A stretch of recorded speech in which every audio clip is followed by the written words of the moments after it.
तो स्वागत करेंगे एक बार महामंत्र बोलकर। तो हम सब लोग एक बार महामंत्र बोलेंगे। हरे कृष्णा कृष्णा कृष्णा हरे हरे, हरे राम राम राम हरे हरे। तो प्रभु जी आज 1.9.42 से शुरू करेंगे। भागवतम का श्लोक 1.9.42 और आज का ट्रांसलेशन भूमिका माता जी पढ़ेंगी। तो भूमिका माता जी को होस्ट बना दिया है, वो आज पढ़ेंगी।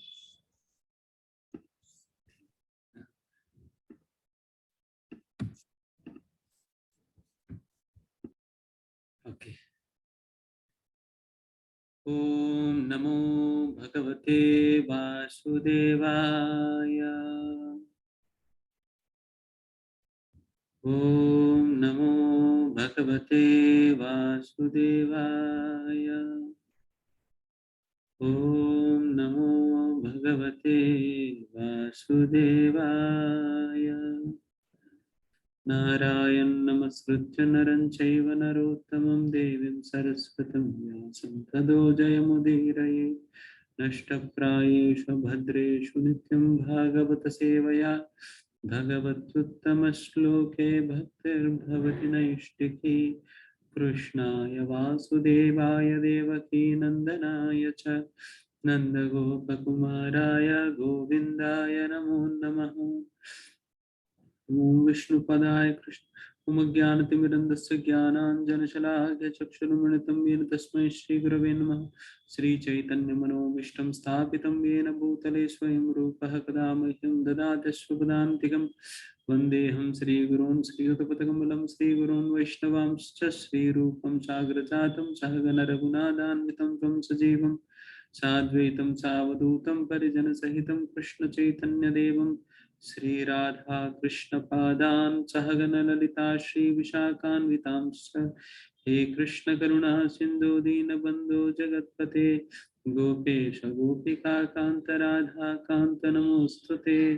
तप्त कांचन गौरांगी राधे वृंदावनेश्वरी वृषभानुसुते देवी प्रणमामि हरिप्रिये। वाञ्छाकल्पतरुभ्यश्च कृपा सिन्धुभ्येव च पतितानां पावनेभ्यो वैष्णवेभ्यो नमो नमः। जय श्री कृष्ण चैतन्य प्रभु नित्यानंद श्री अद्वैत गदाधर श्रीवासदि गौरभक्तवृंद। हरे कृष्णा कृष्ण कृष्ण हरे हरे, हरे राम राम राम हरे हरे। नमो विष्णुपादाय कृष्ण पृष्ठाय भूतले श्रीमते भक्तिवेदांत स्वामिनिति नामिने। नमस्ते सारस्वती देवे गौरवाणी प्रचारिणे निर्विशेष शून्यवादी पाश्चात्य देशतारिणे। गौरांग स्वागत सभी का।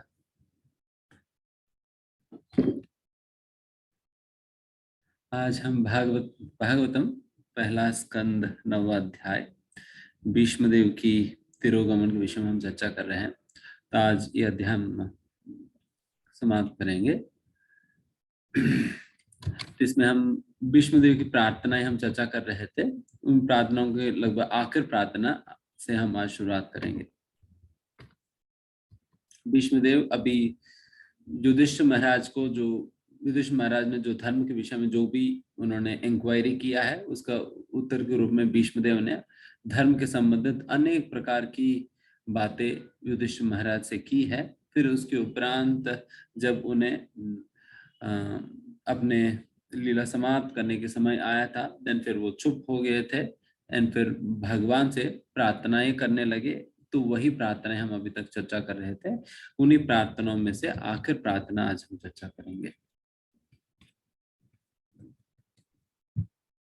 तमिमम् अहम् अजं शरीरबाजां हृदि हृदि दिष्टितम् आत्मकल्पितानां प्रतिदृशं इवनैकदारकम् एकं समधिगतोऽस्मि विदूत भेदमोहा। अब मैं पूर्ण एकाग्रता से एक ईश्वर भगवान श्री कृष्ण का ध्यान कर सकता हूँ जो इस समय मेरे सामने उपस्थित है, क्योंकि अब मैं प्रत्येक के हृदय में यहाँ तक कि मनोधर्मियों के हृदय में भी रहने वाले उनके प्रति द्वैत की कुधारणाओं को पार कर चुका हूँ। वे सबके हृदय में रहते हैं। भले ही सूर्य को भिन्न भिन्न प्रकार से अनुभव किया जाए, किंतु सूर्य तो एक ही है। जैसे यहाँ पर शुरुआत में जो कहा जा रहे हैं, मैं अभी भगवान पे पूर्ण रूप से मैं अपना ध्यान लगा पा रहा हूं, क्योंकि मैं जितने भी मिसकंसेप्शंस थे भगवान को लेकर, इन सारे मिसकंसेप्शंस के ऊपर मैं उठ सका, क्योंकि भगवान को मैं ठीक प्रकार से समझ पाया। तो यहाँ पर एक बहुत ही महत्वपूर्ण सिद्धांत हमें समझने के लिए मिलता है कि जब तक हमें तत्वतः भगवान को ठीक प्रकार से नहीं समझेंगे, तब तक हमें भगवान के ऊपर ध्यान लग पाना संभव नहीं हो पाती है। इसी को टेक्निकली तत्व विभ्रमा कहा जाता है। तत्व विभ्रमा मतलब to be illusioned about the truth, मतलब तत्व को लेकर हम विभ्रमित है, भ्रमित है, मतलब इल्यूजन्ड है। तत्व मतलब सच्चाई को लेकर, वो सच्चाई मतलब उसका भी तत्व विभ्रम का भी 4 प्रकार के तत्व विभ्रम होते हैं। उसमें एक प्रकार के तत्व विभ्रम है भगवान के विषय में तत्वतः नहीं जान पाना, भगवान के विषय में भगवान के तत्व को सही प्रकार से नहीं समझ पाना। क्योंकि जब तक व्यक्ति भगवान को तत्वतः नहीं समझ पाएगा, तब तक व्यक्ति को भगवान के ऊपर अपने ध्यान को संलग्न कर पाना मुश्किल होता है। तो यही बात यहाँ पर भीष्मदेव कह रहे हैं कि अभी मैं उस प्रकार के विभ्रम से मैं ऊपर उठ चुका हूँ, जिसकी वजह से मेरी ध्यान जो है अभी भगवान के ऊपर लग पा रही है। उसी प्रकार से साधना साध्य तत्व विभ्रम भी होता है, जो कि साध्य वस्तु क्या है एंड फिर साधन क्या है, साधना क्या है, इसके विषय में व्यक्ति भ्रमित है, उन्हें पता नहीं चलता है। साधना के अंदर साधना को कैसे करनी चाहिए एंड साधना करके मुझे क्या प्राप्त करनी चाहिए। जैसे उदाहरण के लिए हम बता रहे हैं, जैसे उदाहरण के लिए वैष्णव सेवा है। वैष्णव सेवा, अगर कोई वैष्णव सेवा को एक साधन माने, देन इसका मतलब वो भ्रमित है। अगर वो सोचे कि वैष्णव सेवा एक माध्यम है भगवत प्राप्ति के लिए, देन वो भ्रमित है। वैष्णव सेवा माध्यम नहीं है भगवत प्राप्ति के लिए, बल्कि वैष्णव सेवा ये साध्य है, ये लक्ष्य है, ये लक्ष्य है। This is the goal of life. तो इस प्रकार से यहाँ पर जिनको ये बात मतलब इसके विषय में क्लैरिटी नहीं है, तो यही बात समझेगा कि वैष्णवों की सेवा करने से मैं शुद्ध हो जाऊंगा, शुद्ध होकर मैं भगवत प्राप्ति कर लूंगा। बट ये भ्रमित अवस्था है। ये हमारी लक्ष्य नहीं है, बल्कि वैष्णवों की सेवा करने का सौभाग्य प्राप्त करना ही लक्ष्य है। भगवान से मांगेंगे भी यही, भगवान से मांगेंगे भी यही, क्योंकि ये हमारे लिए साध्य है। तो उस प्रकार से साधना और साध्य को लेकर भ्रमित हो जाते व्यक्ति, क्योंकि जब तक व्यक्ति को इन चीजों के विषय में तत्वतः एक क्लैरिटी नहीं आएगी, तब तक व्यक्ति सही प्रकार से साधना नहीं कर पाएगा और उनका जीवन में लक्ष्य ही सही प्रकार से निर्धारित नहीं है। एंड लक्ष्य के विषय में भी सही प्रकार से ज्ञान होनी चाहिए। तो उस प्रकार से यहाँ पर भीष्मदेव यही बात कह रहे हैं, उस प्रकार के मिसकंसेप्शन से मैं ऊपर उठ चुका हूँ, मैं निकल चुका हूँ भी, उसकी वजह से मेरा ध्यान जो है भगवान के ऊपर बिल्कुल क्लैरिटी के साथ लग पा रहे हैं। तो इसलिए हमें भगवान के विषय में एक क्लैरिटी हमें लाना पड़ेगा अपने अंदर। तो उसके लिए हमें अध्ययन, शास्त्रों का अध्ययन नियमित रूप से करनी चाहिए एंड श्रवण नियमित रूप से करनी चाहिए। जब तक आप अध्ययन और श्रवण नियमित रूप से नहीं करेंगे, तब तक ये दो भ्रमित अवस्था से हम निकल नहीं पाएंगे। क्योंकि लोगों को लगता है कि मैं ज्यादा ध्यान प्रैक्टिस करूं, या नहीं तो केवल नाम जप ही प्रैक्टिस करूं तो फिर हो जाएगी करके। क्योंकि नाम जप में अगर आपको अपने कंसंट्रेशन को अगर बनाना भी है, उसके लिए आपको नॉलेज अनिवार्य है। आप ये नहीं कह सकते मैं श्रवण पठन नहीं करूंगा, केवल मैं जप करूंगा। देन फिर क्या होगा, देन फिर व्यक्ति का कॉन्सेप्ट से क्लियर नहीं, कॉन्सेप्ट क्लियर नहीं है तो जैसे यहाँ पर कहा जा रहा है, देन फिर ध्यान नहीं लगने वाली है। तो इसलिए कॉन्सेप्ट को क्लियर करने के लिए व्यक्ति को पढ़ना चाहिए। इसलिए कहा जाता है इम्पोर्टेंट रीडिंग या important hearing leads to important chanting. अगर हमारी श्रवण पठन ठीक नहीं है, देन आपकी जब भी ठीक नहीं होने वाली है, जब भी ठीक नहीं होगी। इसलिए श्रवण पठन ठीक करो, देन फिर जब भी ठीक होगी। क्योंकि जब के दौरान हमारा दिमाग में जो चीजें ऑलरेडी भरा हुआ है वही चीजों की ध्यान आएगी ना। अगर सारा खचड़ा मूवी एडवर्टाइजमेंट यही चीजें भरा हुआ है तो देन फिर यही आएगी। कभी आप जब करते वक्त एडिडास की एडवर्टाइजमेंट देखेंगे, कभी जब करते करते कोई मूवी देखेंगे, क्योंकि यही भरा हुआ है तो फिर वही आएगी। इसलिए हम अपना दिमाग में यही भरना होगा। भगवान के संबंध में चीजें अगर आप भरेंगे, देन फिर उसके संबंधित विचार आएगी। अभी हमारा हार्ड डिस्क में 99% यही चीजें हैं। जब भी हम कुछ डालने का प्रयास कर रहे हैं, वो पॉपअप आता है कि memory full try later, memory full try later popup आता है, इतना भर गया। तो इसलिए थोड़ा सा डिलीट करिए एंड फिर इन चीजों को डालते जाइए ताकि हमारा विचार धारा उस प्रकार की बनेगी। नेक्स्ट,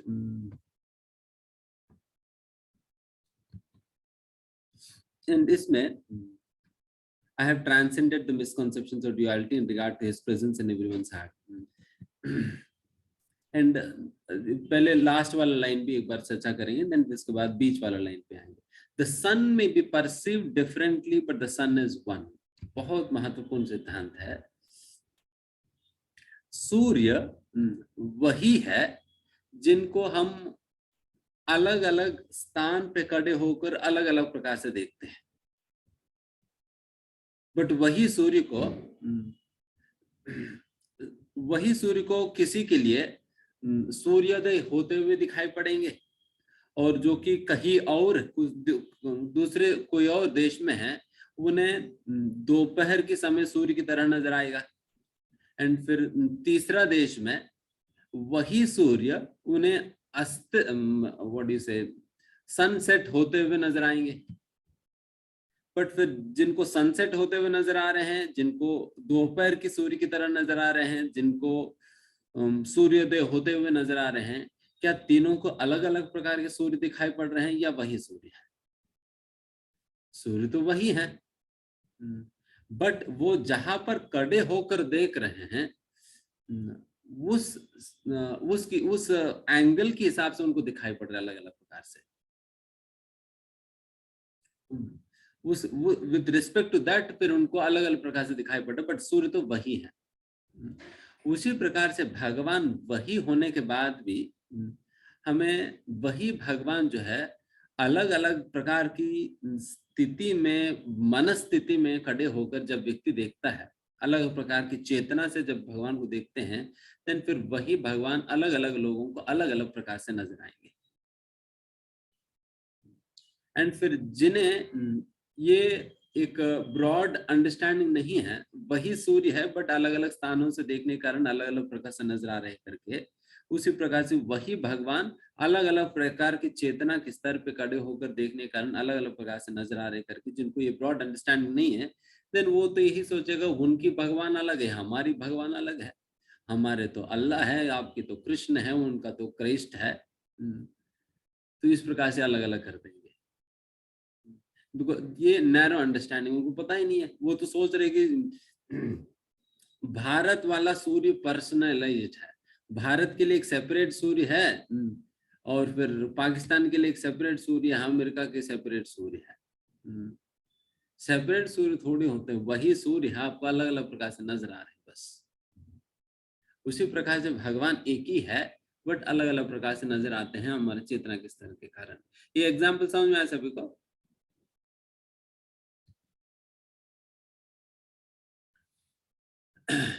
एंड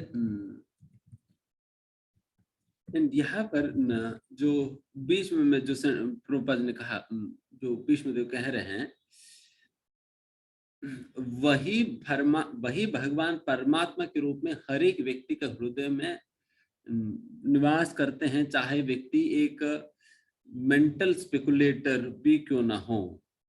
उसे हिंदी में कुछ कह रहे थे, मेंटल स्पेकुलेटर भी क्यों ना हो, उनको भी, उनके हृदय में भी वही भगवान है।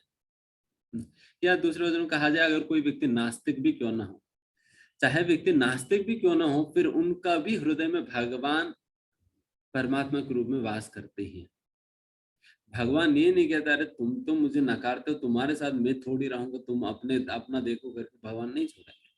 जैसे कई बार हम लोग कह देते हैं, प्रभु जी इनके साथ मेरा बनता नहीं, इनको मुंह भी मैं नहीं देखता, इन्हें कहीं और भेज देना, इन्हें कहीं और भेज देना, इनको बोलिए कि मेरे सामने मत आ। तो अगर भगवान ऐसे कहने लगे तो फिर क्या होगी। हम चाहे कितना भी भगवान को नकारे, भगवान तो कभी रिजेक्ट नहीं कर रहे हैं, still he is with us. तब भी भगवान कहते हैं आप नास्तिक भी क्यों ना हो, आप मुझे नहीं भी मानते हो, मुझे गाली देते हो, फिर भी मैं आपके हृदय में मैं वास करता हूँ और आपकी सारा जरूरतों को मैं संभालता हूँ। तो ये भगवान के हृदय है। एंड यहाँ पर कह रहे हैं कि प्रभुपाद जी इस सेंटेंस को एक्सप्लेन करते बहुत सुंदर प्रकार से।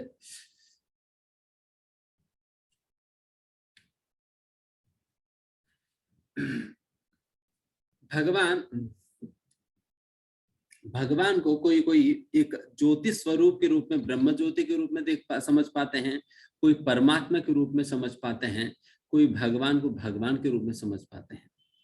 बट चाहे व्यक्ति भगवान को, परम सत्य को ब्रह्म एक ज्योति के रूप में देखे या परमात्मा के रूप में या भगवान के रूप में देखे, है तो वही भगवान की अलग अलग प्रकार के फीचर्स को लोग देख पा रहे हैं। बस जिस प्रकार से एक व्यक्ति को सूर्य अस्त होते हुए दिखाई पड़ रही है, एक व्यक्ति को सूर्योदय होते हुए दिखाई पड़ रही है, एक व्यक्ति को दोपहर की सूर्य दिखाई पड़ रहे हैं, उसी प्रकार से एक व्यक्ति को वही भगवान, वही परम सत्य ब्रह्म ज्योति के रूप में दिखाई पड़ रहे हैं, एक व्यक्ति को परमात्मा के रूप में दिखाई पड़ रहे हैं और तीसरा व्यक्ति को भगवान के रूप में दिखाई पड़ रहा है। बट भगवान तो वही है। बट जिन्हें पता नहीं है, जिनको ये अंडरस्टैंड नहीं, देन फिर वो सोचेगा ये जो ब्रह्म ज्योति अलग है, परमात्मा अलग है, भगवान अलग है। नहीं, अलग अलग नहीं है। इसका मतलब ये है, बट डेफिनेटली बात तो ये है कि ब्रह्म ज्योति हो, परमात्मा, ये दोनों भगवान के अंतर्गत सम्मिलित है। बट ब्रह्म ज्योति के अंदर आपको भगवान सम्मिलित नहीं है, क्योंकि ब्रह्म ज्योति मतलब एक पार्शियल अंडरस्टैंडिंग है, अधूरा समझ है भगवान की। उसी प्रकार से परमात्मा का भी अधूरा समझ है, बट परम सत्य का पूर्ण समझ है भगवान के रूप में परम सत्य को पहचानना। परम सत्य को भगवान के रूप में पहचाने, कंप्लीट अंडरस्टैंडिंग है परम सत्य का। जैसा हमने कई बार ये एग्जाम्पल डिस्कस किए ही थे, अनेक एग्जाम्पल्स के साथ। जिस प्रकार से एक ट्रेन है, ट्रेन की लाइट है, लाइट तो ये ब्रह्म ज्योति के बराबर है। या सूर्य के एग्जाम्पल ले लीजिए, सूर्य की रोशनी जो होता है, सूर्य रश्मि जो होता है, वो ब्रह्म ज्योति के समान है। और सूर्य ग्रह जो होता है वो परमात्मा के समान मान लीजिए। और सूर्य भगवान जो होते हैं, व्यक्ति जो भगवान सूर्य नारायण जो व्यक्ति है, वो भगवान के बराबर मान लीजिए। तो इस प्रकार से वही सूर्य है। सूर्य का ही 3 डिफरेंट एस्पेक्ट्स है। एक तो सूर्य मंडल भी है, सन ग्लोब है, एक तो सूर्य रश्मि है, एंड तीसरा सूर्य भगवान, सूर्य नारायण। तो इस प्रकार से वही सूर्य का 3 एस्पेक्ट्स, उसी प्रकार से भगवान का ही 3 एस्पेक्ट्स है। बट इस सूर्य का अंडरस्टैंडिंग में भी कौन सा अंडरस्टैंडिंग कंप्लीट है? सूर्य को एक व्यक्ति, सूर्य भगवान के रूप में स्वीकार करने कंप्लीट है। उनकी सूर्य रश्मि का भी आधार कौन है? सूर्य रश्मि का भी आधार और सूर्य मंडल का भी आधार वही सूर्य भगवान है। अगर सूर्य भगवान ही नहीं है तो फिर न सूर्य मंडल रहेगा न सूर्य रश्मि रहेगी। दोनों का आधारभूत तो सूर्य भगवान ही है। तो उसी प्रकार से ये ब्रह्म ज्योति और परमात्मा ये दोनों आधारित है, निर्भर है भगवान पे। उस प्रकार से भगवान के रूप में परम सत्य को समझना ये कंप्लीट अंडरस्टैंडिंग है, और ब्रह्म ज्योति और परमात्मा के रूप में समझना ये एक इनकम्प्लीट या पार्शियल अंडरस्टैंडिंग है। तो इस प्रकार से ये बात समझ सकते हैं। एंड यहाँ पर एक और बात भी, कई बार लोग ये भी सोचते हैं कि जो भीष्म देव के आराध्य भगवान श्री कृष्ण, भगवान श्री कृष्ण को भीष्म देव पार्थसारथी के रूप में दर्शन करते हैं। पार्थसारथी के रूप में उनको उस रूप से विशेष आकर्षण है, पार्थसारथी से। उसी प्रकार से गोपियों का विशेष आकर्षण है वही कृष्ण का श्याम सुंदर स्वरूप। श्याम सुंदर स्वरूप से गोपियां बहुत आ सकते हैं, भीष्मदेव जो है पार्थसारथी स्वरूप से आ सकते हैं, बट दोनों स्वरूप चाहे पार्थसारथी हो चाहे श्याम सुंदर हो, दोनों ही किनके स्वरूप है? वही भगवान श्री कृष्ण का दोनों स्वरूप है। वही भगवान श्री कृष्ण को दोनों स्वरूप है। बट कई बार लोग अलग कर देते हैं, भीष्मदेव का आराध्य पार्थसारथी अलग है, गोपियों की आराध्य श्याम सुंदर अलग है करके। बट दोनों अलग नहीं है, वही व्यक्ति है। अलग अलग प्रकार के भावों के साथ भगवान अलग अलग प्रकार से आदान प्रदान करने के कारण उन्हें अलग अलग नामों से जाना जाता है। तो उस प्रकार से ये हम समझ सकते हैं। ठीक है, फिर आगे बढ़ेंगे। सूता उवाच कृष्ण एवं भगवती मनोवाग्दृष्टिवृत्तिभिः आत्मनि आत्मानम् आवेश्य सो अंतस्वासा उपारमत। श्रील सूत गोस्वामी ने कहा, इस प्रकार भीष्म देव ने मन, वाणी, दृष्टि तथा कार्यों से अपने आप को परमात्मा अर्थात पूर्ण पुरुषोत्तम भगवान श्री कृष्ण में लीन कर दिया और शांत हो गए तथा उनकी श्वास रुक गई। अभी फाइनली भीष्मदेव भगवान से इस प्रकार से प्रार्थना करने के उपरांत अपने वाणी को भगवान के गुणगान करने में लगा दिया और अपने आंखों से भगवान के दर्शन कर रहे थे और अपने मन में भगवान की लीलाओं का चिंतन कर रहे थे। उस प्रकार से अपने सारे इंद्रियों को, मन को, बुद्धि को, हर चीज उनके पास जो कुछ भी है वो हर चीज भगवान में लगाकर फिर वो अपना सांस लेना छोड़ देते हैं, सांस लेना छोड़ देते हैं और बिल्कुल निश्शब्द हो जाते हैं। तो इस प्रकार से भीष्मदेव अपनी आंखें सांस भगवान मतलब यहाँ पर कहा जा रही है आत्मनि आत्मानमावेश्य, भगवान पे आवेश्य, भगवान में क्या कहते हैं, मर्जिंग, एकाग्रत क्या कहते हैं, व्हाट यू से, मर्जिंग को कहते हैं ना, मर्जिंग मतलब एकाकार हो जाते हैं करके।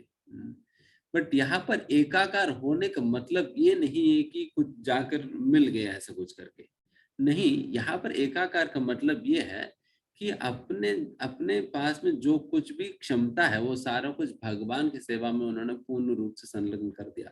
अपने मन को भगवान की लीलाओं के विषय में स्मरण करने में लगा दिया, अपने वाणी को भगवान की गुणगान करने में और अपने दृष्टि को भगवान के सुंदर दर्शन करने में। तो इस प्रकार से अपने सारे इंद्रियों को भगवान की सेवा में लगाकर, अपने मन को भगवान के चिंतन में लगाकर उन्होंने अपना शरीर छोड़ा कर, इस प्रकार से इन सारे चीजों को भगवान की सेवा में लगाना ही असलियत में ये एकाकार है। जो आवेश जो शब्द से सूचित किया जा रहा है ये वही है। एंड उस समय भीष्मदेव ने अपना सांस निश्वास छोड़ दिया। एंड यहाँ पर प्रभुपाद जी कहते हैं इस प्रकार से, जिस प्रकार से भीष्मदेव जिस प्रकार की स्थिति को या आखिर समय में जो भीष्मदेव प्राप्त किए थे उसे निर्विकल्प समाधि कहा जाता है। निर्विकल्प समाधि कहा जाता है क्योंकि भीष्मदेव अपने सारा चिंतन को भगवान की लीलाओं के विषय में चिंतन करने में पूर्ण रूप से लगा दिया। इसको निर्विकल्प समाधि कहा जाता है। एंड ये सर्वोत्कृष्ट स्थिति है जो एक व्यक्ति प्राप्त करने के लिए हमेशा प्रयास करनी चाहिए। एंड यहाँ पर प्रभुपाद कहते हैं कि कोई भी व्यक्ति इस प्रकार की स्थिति को प्राप्त कर सकते हैं। कोई भी व्यक्ति इस स्थिति को प्राप्त कर सकते हैं। ऐसा नहीं कि केवल भीष्मदेव के लिए ही संभव हो सका, नहीं, हम में से हर कोई व्यक्ति हम इस स्थिति को हम प्राप्त कर सकते हैं। उसके लिए फिर हमें क्या करना पड़ेगा? फिर कहते हैं नवविधा भक्ति के अंतर्गत अगर कोई भी एक अंग को या सारे अंगों को आप पालन करेंगे गंभीरता पूर्वक, सीरियसनेस के साथ, देन फिर आप इसी स्थिति को प्राप्त कर सकते हो। एंड ये भी जरूरत नहीं कि आपको अनेकों अनेकों जन्मों के बाद ही इस प्रकार की गति प्राप्त हो सकेगी, नहीं। हम चाहे कितना भी गंदे स्थिति में अभी क्यों न हो, फिर भी हम इस स्थिति से भी हम इस सर्वोत्कृष्ट स्थिति तक पहुंच सकते एक ही जीवन में। एक जीवन में व्यक्ति पहुंच जाएगा। तो क्योंकि भक्ति इतना पावरफुल प्रोसेस है, भक्ति इतना पावरफुल प्रोसेस है कि एक व्यक्ति को एक ही दिन में इस स्थिति तक पहुंचा सकती है। इतना क्षमता है भक्ति में, केवल हम उस भक्ति को हमें स्वीकार करना पड़ेगा। स्वीकार कर लेने से व्यक्ति पहुंच जाएगा। बट स्वीकार करने में ही थोड़ा सा आनाकानी हम कर लेते हैं, तो उसकी वजह से हमारा प्रगति उतना नहीं हो पाता जितना होना चाहिए, है ना। एंड इसके अंतर्गत प्रभुपाद जी कहते हैं द फर्स्ट आइटम जो कि श्रवणम ये सबसे महत्वपूर्ण अंग है। इन नव विधियों में श्रवणम सबसे महत्वपूर्ण अंग है, क्योंकि बाकी सारे अंग तभी शुरुआत होगी ही जब आप श्रवण करोगे। जब तक आप श्रवण कीर्तन कैसे करना है इसके विषय में आपने श्रवण ही किया नहीं, देन कीर्तन भी कैसे कर पाओगे? आपने कुछ सुना ही नहीं, देन फिर स्मरण क्या आएगी? आपने कुछ सुना ही नहीं, देन पाद सेवनम क्यों करोगे? तो ये सारा कुछ श्रवणम से ही शुरुआत होती है। इसलिए श्रवणम सबसे महत्वपूर्ण विधि है, यही से ही सब कुछ शुरुआत होगी।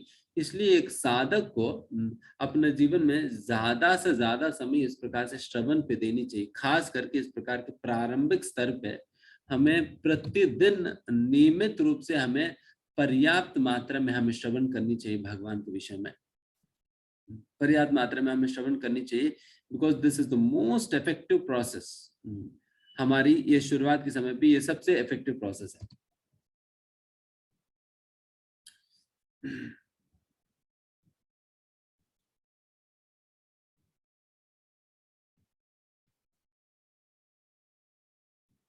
एंड इसमें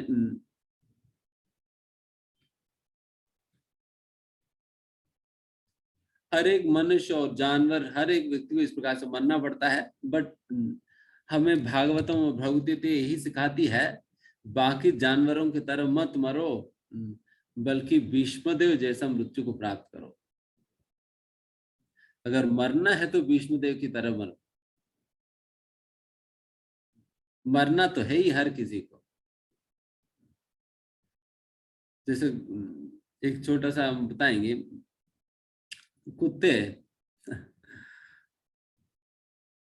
कुत्तों का आप नोटिस किए होंगे। कुत्तों का मतलब उनका अपना लोकेशन होता है। तो फिर एक गली का कुत्ता जो है दूसरा गली के कुत्ते को अपने गली में आने नहीं देती है। जैसा अगर कोई कुत्ता आने का प्रयास करेगी, देन भौ करके भगा देगी,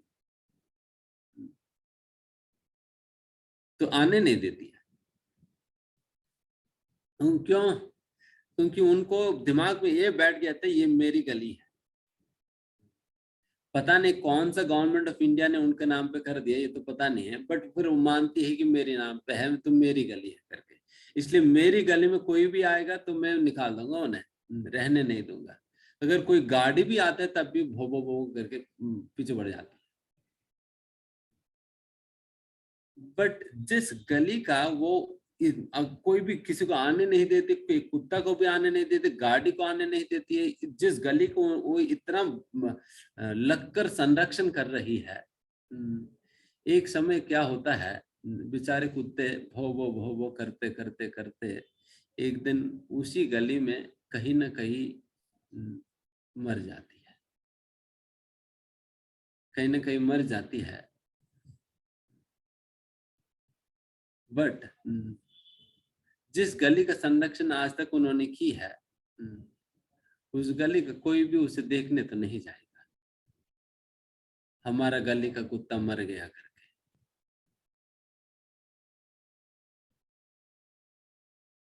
अभी तक सोच रही कि मेरी गली मेरी गली मेरी गली करके, बट उस गली से कोई नहीं आने वाला। उसी प्रकार की मृत्यु अपनी भी है ना। हम भी सोचते हैं ये मेरा परिवार है, ये मेरी घर है, किसी को हमारे परिवार पे हाथ भी लगने नहीं देंगे। अगर कोई हाथ लगाए तो भौ भौ, अगर घर के कोई अंदर आएगा तो भौ भौ, किसी को आने नहीं देंगे और किसी हाथ भी नहीं पड़ने देंगे, पूरा संरक्षण करेंगे। जिस प्रकार से कुत्ता अपनी गली का संरक्षण की है, उसी प्रकार से हम बिल्कुल लग कर कार्य करेंगे। बट अल्टीमेटली जब मरेंगे, एक दो दिन रोया जाएगी, फिर उसके बाद सभी अपने अपने काम में लग जाएंगे, कोई पूछने ताछने वाला तो नहीं होंगे। आप अपनी जगह पर, वो लोग अपने काम में, वो अपने काम में लग जाएंगे। और आपका जो भी गति आपको प्राप्त हुई है, चाहे स्वर्ग हो, चाहे नरक हो, चाहे कुत्ते की योनि हो, चाहे मनुष्य की योनि हो, उस योनि में आप रहेंगे एंड फिर से बाकी सभी अपने अपने काम में लगे रहेंगे बस। तो यही गति प्राप्त होने वाली है। तो इसलिए हमें उस प्रकार की गले की कुत्ते की तरह मरना नहीं चाहिए, बल्कि ऐसा व्यक्ति बने भीष्मदेव की तरह, एक ऐसा व्यक्ति बने। भीष्मदेव की मृत्यु पे जब सभी लोगों को पता चला कि भीष्मदेव शरीर छोड़ रहे हैं करके, देन सारे लोकों से लोग आए थे, भीष्मदेव के पास आकर खड़े होकर देख रहे थे कि ये महान भीष्म ये महान महात्मा जो है, ये कैसे शरीर छोड़ेगा, देखते हैं करके।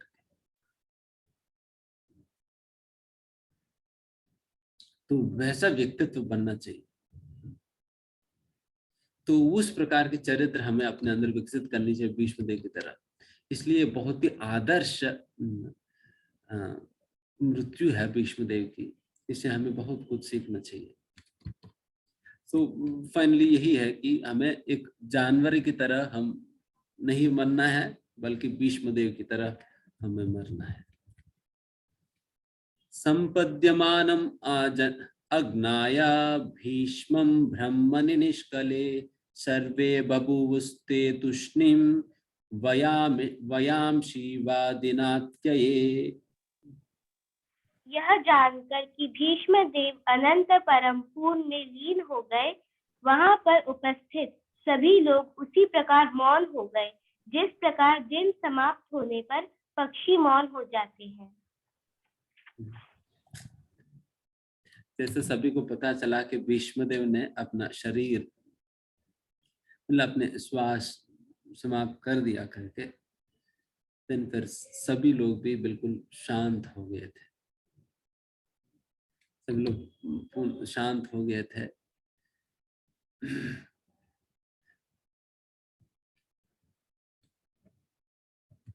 क्योंकि मतलब सभी ही लोगों को एक प्रकार से दुख था ही। भीष्मदेव जैसा महान व्यक्ति जब चले जाते हैं बीच में से, सभी लोगों को दुख होता ही है। तो उसी प्रकार से सभी लोग दुखी थे। एंड यहाँ पर रोने वाला तो कोई साधारण लोग नहीं थे, या दुखी होने वाले तो कोई साधारण लोग नहीं थे, बल्कि ये सभी महान महान ऋषिगण थे, देवी देवताएं थे, ऋषि मुनि थे। ये सभी लोग शोक तप्त थे उस समय। यहाँ पर एक बहुत महत्वपूर्ण सिद्धांत प्रभुपाद जी बताते हैं।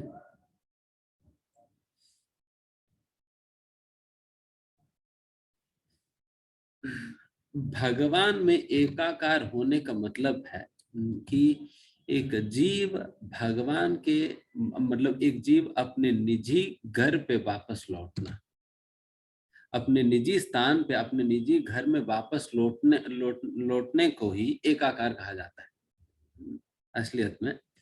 तो उस प्रकार से इसलिए प्रभुपाद जी बार बार कहते हैं back home back to godhead, वापस जाओ अपने घर, वापस जाओ भगवान के धाम में वापस जाओ करके। क्योंकि सारे जीवों का असली स्थिति क्या है, प्रभुपाद कहते हैं कि सारे जीव भगवान के एक अंश है। ममे वांशो जीवलोके जीवभूत सनातन, मम एव अंशः, मेरे ही अंश है हर एक जीव। इसका मतलब प्रभुपाद कहते हैं कि जिस प्रकार से एक बहुत बड़ा मशीन होता है, उस मशीन के अनेक प्रकार के पार्ट्स होते हैं, अनेक प्रकार के पार्ट्स होते हैं। एंड ये जो पार्ट्स है, जब तक वो मशीन के साथ ये पार्ट जुड़कर रहेगी तब तक उस पार्ट्स की बहुत वैल्यू रहता है। बट जैसा वो पार्ट उस मशीन से निकल जाता है, वो पार्ट कहाँ पर गिर जाती है और किस कोने पे किस डस्टबिन में पड़ जाती है, किसी को कोई मतलब ही नहीं, किसी को कोई मतलब नहीं है। बट जब तक वो मिशन के साथ जुड़ा रहेगी, फिर मिशन के साथ साथ एक बहुत बड़ा महत्वपूर्ण कार्य करने में सहायक बनेगी। बट जिस दिन वो मिशन से अलग हो गया, देन फिर उसका भी कोई अस्तित्व नहीं रहेगी, क्योंकि दूसरा कोई और बोल्ट लगा देंगे उसकी जगह। भगवान के पास बहुत बोल्ट है, नट बोल्ट तो बहुत होता है ना, नट बोल्ट तो बहुत है, तो ये निकल जाएंगे तो दूसरा लगा देंगे। तो ये मत सोचना है कि हमारी जरूरत है भगवान को, बट हमें भगवान की जरूरत है। हमें लग सकता है प्रभु जी नट बोल्ट एक निकाल देंगे तो फिर मशीन थोड़ी काम करेगी। बेटा नट बोल्ट एक नहीं है, भगवान पास तो पूरा भरा हुआ है डब्बे डब्बे। एक निकल जाएगा दूसरा लगा देंगे, तो काम तो चलता ही रहेगा। बट दूसरा लगा देंगे देन फिर हमारा काम छूट गया, देन फिर हम तो अलग हो गए, देन फिर कहाँ जाएंगे हम?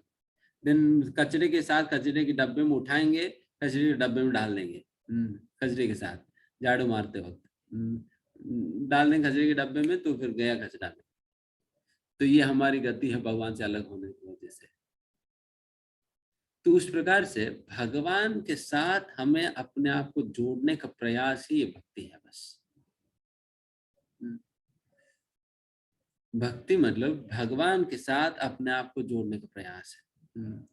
इस प्रकार से आप जुड़ जाइए भगवान के साथ, देन फिर हमारा अस्तित्व का कोई महत्व बना रहेगी, हमारा कंट्रीब्यूशन कुछ होगा, कुछ गिनती में आएगी, अन्यथा कोई वैल्यू लेस हो जाएंगे। तो यही बात प्रभुपाद जी कहते हैं। तो इस धरातल में, इस भौतिक सृष्टि में जो भी लोग हैं वो सभी डिसइंटीग्रेटेड पार्ट्स है। डिसइंटीग्रेटेड पार्ट्स मतलब एक मशीन से सारा अलग कर दिया हुआ नट बोल्ट है हम सभी। बट भगवत धाम में सभी लोग कौन है? मेन मशीन के साथ सारे जुड़े हुए नट बोल्ट है। तो हमें जब भगवत में जाएंगे, भगवत में जाने का मतलब है हमारा एक पोजीशन फिक्स हो गया। तुम्हारी सेवा क्या है? रोज मेरा सेवा है हर रोज भगवान के लिए सुंदर फूल माला बनाकर पहनाना, क्या आपकी सेवा है? तो इस प्रकार से हर एक व्यक्ति का अपना अपना योगदान होता है एक भगवान को संतुष्ट करने में। तो इस प्रकार से everybody will have their identity, एक पहचान होती है। तो उस पहचान को छोड़कर हम आ गए हैं, तो इसलिए हम यहाँ पर दुखी है। तो हम वापस जाकर उस पहचान को हम स्वीकार करें, है ना? तो यही बात यहाँ पर चर्चा कर रहे हैं। एंड इस पहचान को पुनः कैसे प्राप्त करें और या इसको पुनरुद्धरण कैसे करें, तो उसके विषय में जो भी हम इंक्वायरी करते हैं इसे ब्रह्म जिज्ञासा कहते हैं। ब्रह्म जिज्ञासा।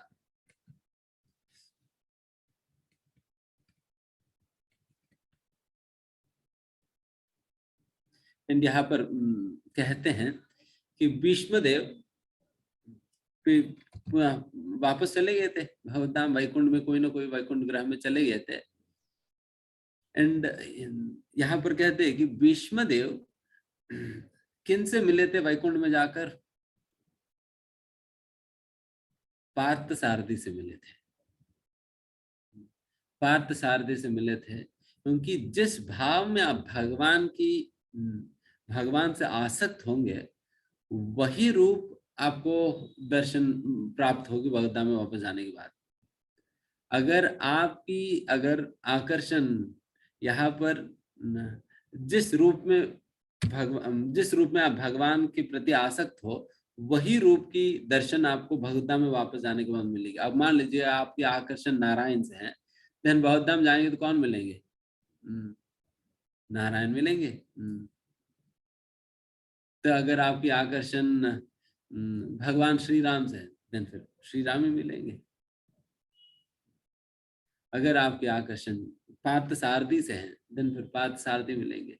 गोपियों की तरह अगर श्याम सुंदर से आकर्षण है तो फिर श्याम सुंदर मिलेंगे।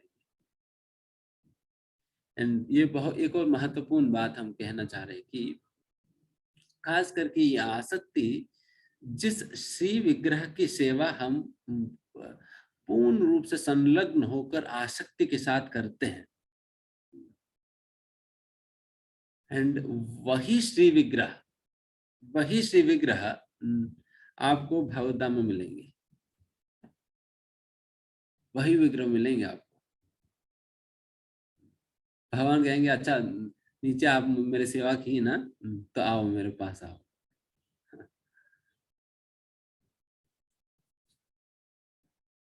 इसलिए कहा जाता है कि श्री विग्रह के साथ हमारे संबंध ये शाश्वत संबंध है। ये शाश्वत संबंध ही कोई कुछ दिनों के लिए नहीं है, बल्कि शाश्वत संबंध है।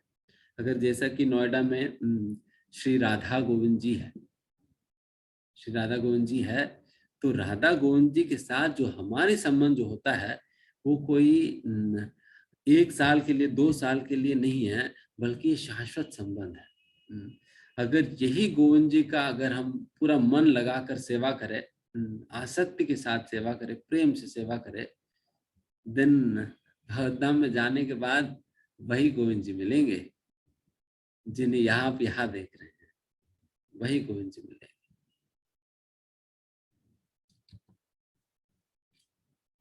तो वही बात यहाँ कह रहे प्रभुपाद जी की पार्थ सारथी ही मिले थे भीष्म देव को।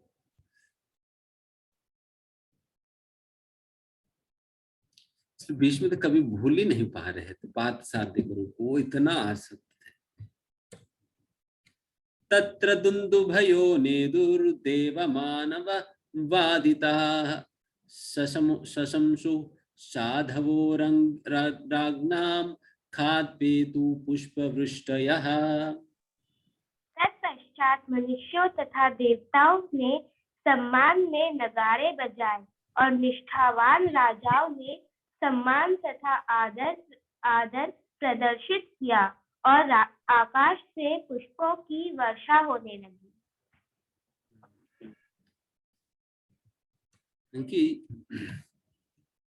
भीष्मदेव ये बहुत ही महान व्यक्तित्व है, क्योंकि भागवतम के अंतर्गत जो यम धर्मराज जो है अपनी यमदूतों को जब 12 महाजनों के विषय में कहते हैं, उन 12 महाजनों के अंतर्गत भीष्मदेव को भी एक महाजन के रूप में गिनती करते हैं।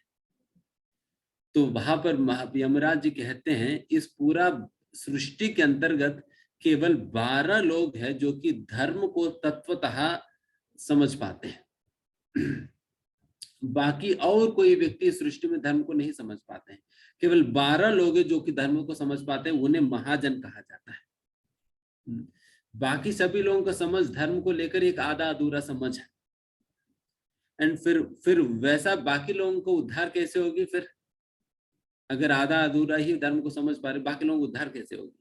उसके विषय में कहा जाता है महाजनों ये न गतस्य बनता। तो हमें क्या करना चाहिए? जिनका अच्छा समझ में आए उनका पीछे पड़ जाओ। ठीक है, आपको समझ में आए, दिन आपको पीछे में हूँ, तो फिर लगा दो अपनी गाड़ी।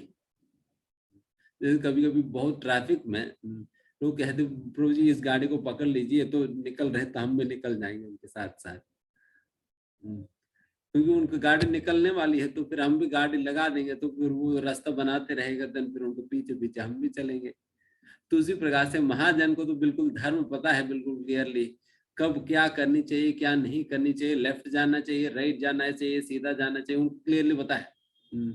तो हमें तो रास्ता पता नहीं है, तो हमें क्या करनी है, उनका धोती पकड़ लो, प्रभु जी आपका धोती थोड़ा सा जरा पकड़ लेंगे हम, फिर आप चलो आगे, पीछे हम हैं।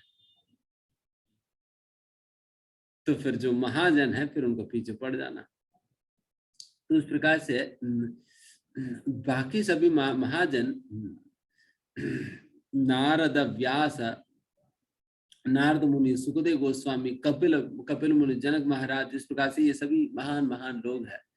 उन लोगों के समक्ष में भीष्मदेव, उन लोगों, शिवजी, ब्रह्मा जी, सभी लोगों को गिनाए जा रहे हैं इसमें ना।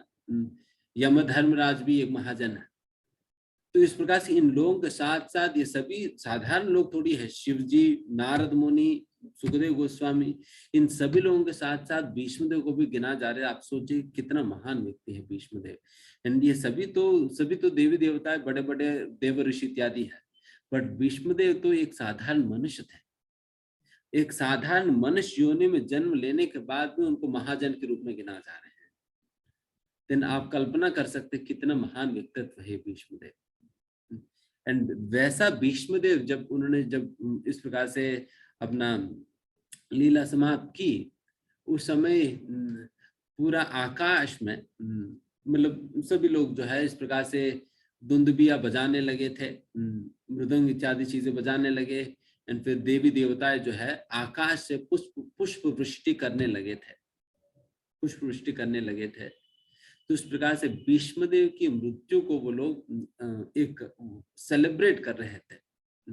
मतलब सेलिब्रेट मतलब वो एक प्रकार की आदर सम्मान दे रहे थे भीष्मदेव के प्रति, आदर दिखा रहे थे। एंड यहाँ पर इसी तात्पर्य में एक बहुत ही महत्वपूर्ण सिद्धांत को प्रभुपाद जी इसमें क्लैरिफाई करते हैं। ये क्या है कि आजकल बहुत साधारण हो गया, लोग जयंती मनाते हैं, इनकी जयंती, उनकी जयंती, ये मर गए इनके नाम पे जयंती मना लेते, उनके नाम पे जयंती मना लेते, हर किसी का नाम पे जयंती चल रहे हैं। बट यहाँ पर ये जयंती शब्द जो है वो केवल और केवल भगवान के लिए रिजर्व्ड है, भगवान के लिए रिजर्व्ड है, सभी के लिए उपयोग नहीं की जा सकती है। एंड यहाँ पर जब भीष्मदेव की तिरोगमन पे जब इस प्रकार सेलिब्रेट जो किया जा रहे हैं, इस सभी के साथ तो नहीं संभव है या नहीं करते, क्योंकि भीष्मदेव को जब इस प्रकार से पुष्पों से अलंकार कर रहे हैं, जो कुछ भी इस प्रकार से कर रहे हैं, इसका मतलब ये है कि ये जो शुद्ध भक्त जो होते हैं, वो जब उनकी भक्ति का ऐसा तीव्रता होती है जिसकी वजह से उनका जो भौतिक शरीर भी जो होता है ना, वो भी आध्यात्मिक हो जाती है।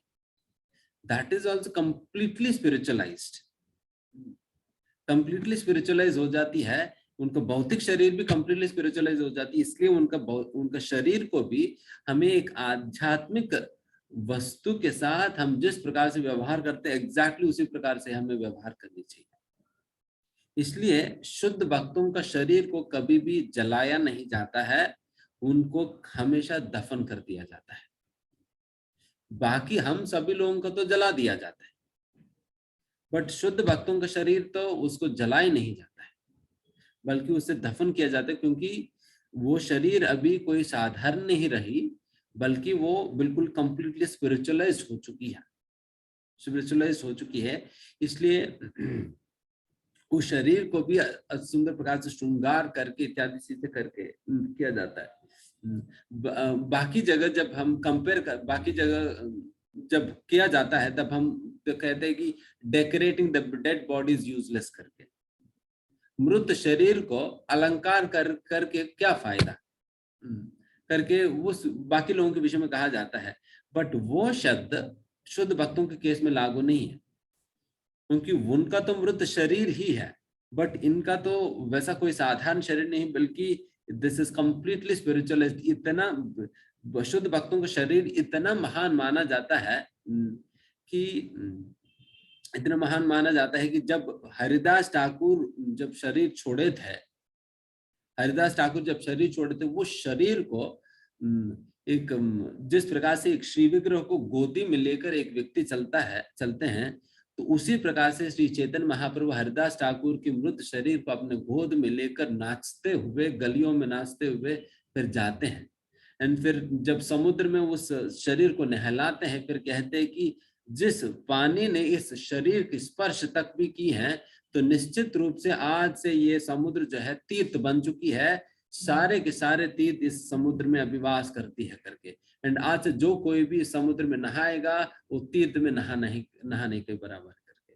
तो इस प्रकार से उस मृत शरीर के स्पर्श करने मात्र से वो समुद्र तीर्थ बन चुकी है। तो ये साधारण नहीं है, बेसिकली बात ये है। तभी इसलिए चैतन्य महाप्रभु उसको गोदी में लेकर नाच रहे थे कीर्तन करते हुए। तभी श्री चैतन्य महाप्रभु जब उसे नहलाए थे शरीर को, उस समुद्र भी तीर्थ बन गया करके बता रहे थे। ये तभी संभव है जब ये शरीर कोई साधारण नहीं बल्कि ये पूर्ण रूप से आध्यात्मिक है, बल्कि इसलिए उसे बहुत सुंदर प्रकार से श्रृंगार करके दफन किया जाता है, अन्यथा नहीं। बाकी सभी लोगों का तो इट इज यूजलेस अफेयर, क्योंकि मृत शरीर है, वो व्यक्ति है ही नहीं उस शरीर में, वो तो शरीर जड़ शरीर है। इनका तो जड़ शरीर नहीं है, जड़ शरीर नहीं है शुद्ध भक्तों की। इसलिए वपु सेवा भी बहुत ही महत्वपूर्ण है। वपु सेवा, वाणी सेवा वपु सेवा दोनों महत्वपूर्ण है। दोनों में से वाणी सेवा सबसे महत्वपूर्ण, मतलब गुरु की दो प्रकार की सेवाएं होती है। एक तो वाणी सेवा मतलब गुरु की आज्ञाओं का पालन करना, एंड दूसरा वपु सेवा, गुरु को शारीरिक स्तर पे अनेक प्रकार की सुविधाएं प्रदान करना। उनके पैर दबाना हो, उनको खाना बनाकर खिलाना हो, उनकी कपड़ा धोना हो। तो इस प्रकार से ये सारा कुछ वपु सेवा के अंतर्गत आते हैं। क्योंकि गुरु का शरीर भी ये आध्यात्मिक होने के कारण आप गुरु को किसी प्रकार की सेवा करेंगे, वपु का भी सेवा करेंगे, वो भी काफी महत्वपूर्ण है। इसलिए जब भी मौका मिलता है हमें वपु सेवा भी करनी चाहिए।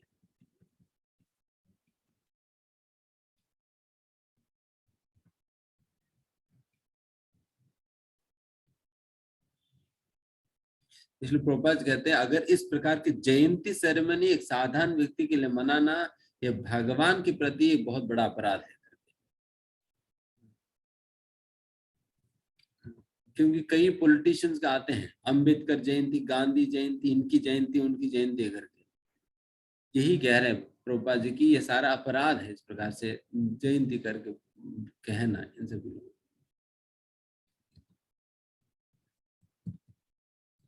नेक्स्ट, तस्य निर्हरणादीनि संपरेतस्य भार्गवा युधिष्ठिरा कारयित्वा मुहूर्तम दुःखितो भवत्।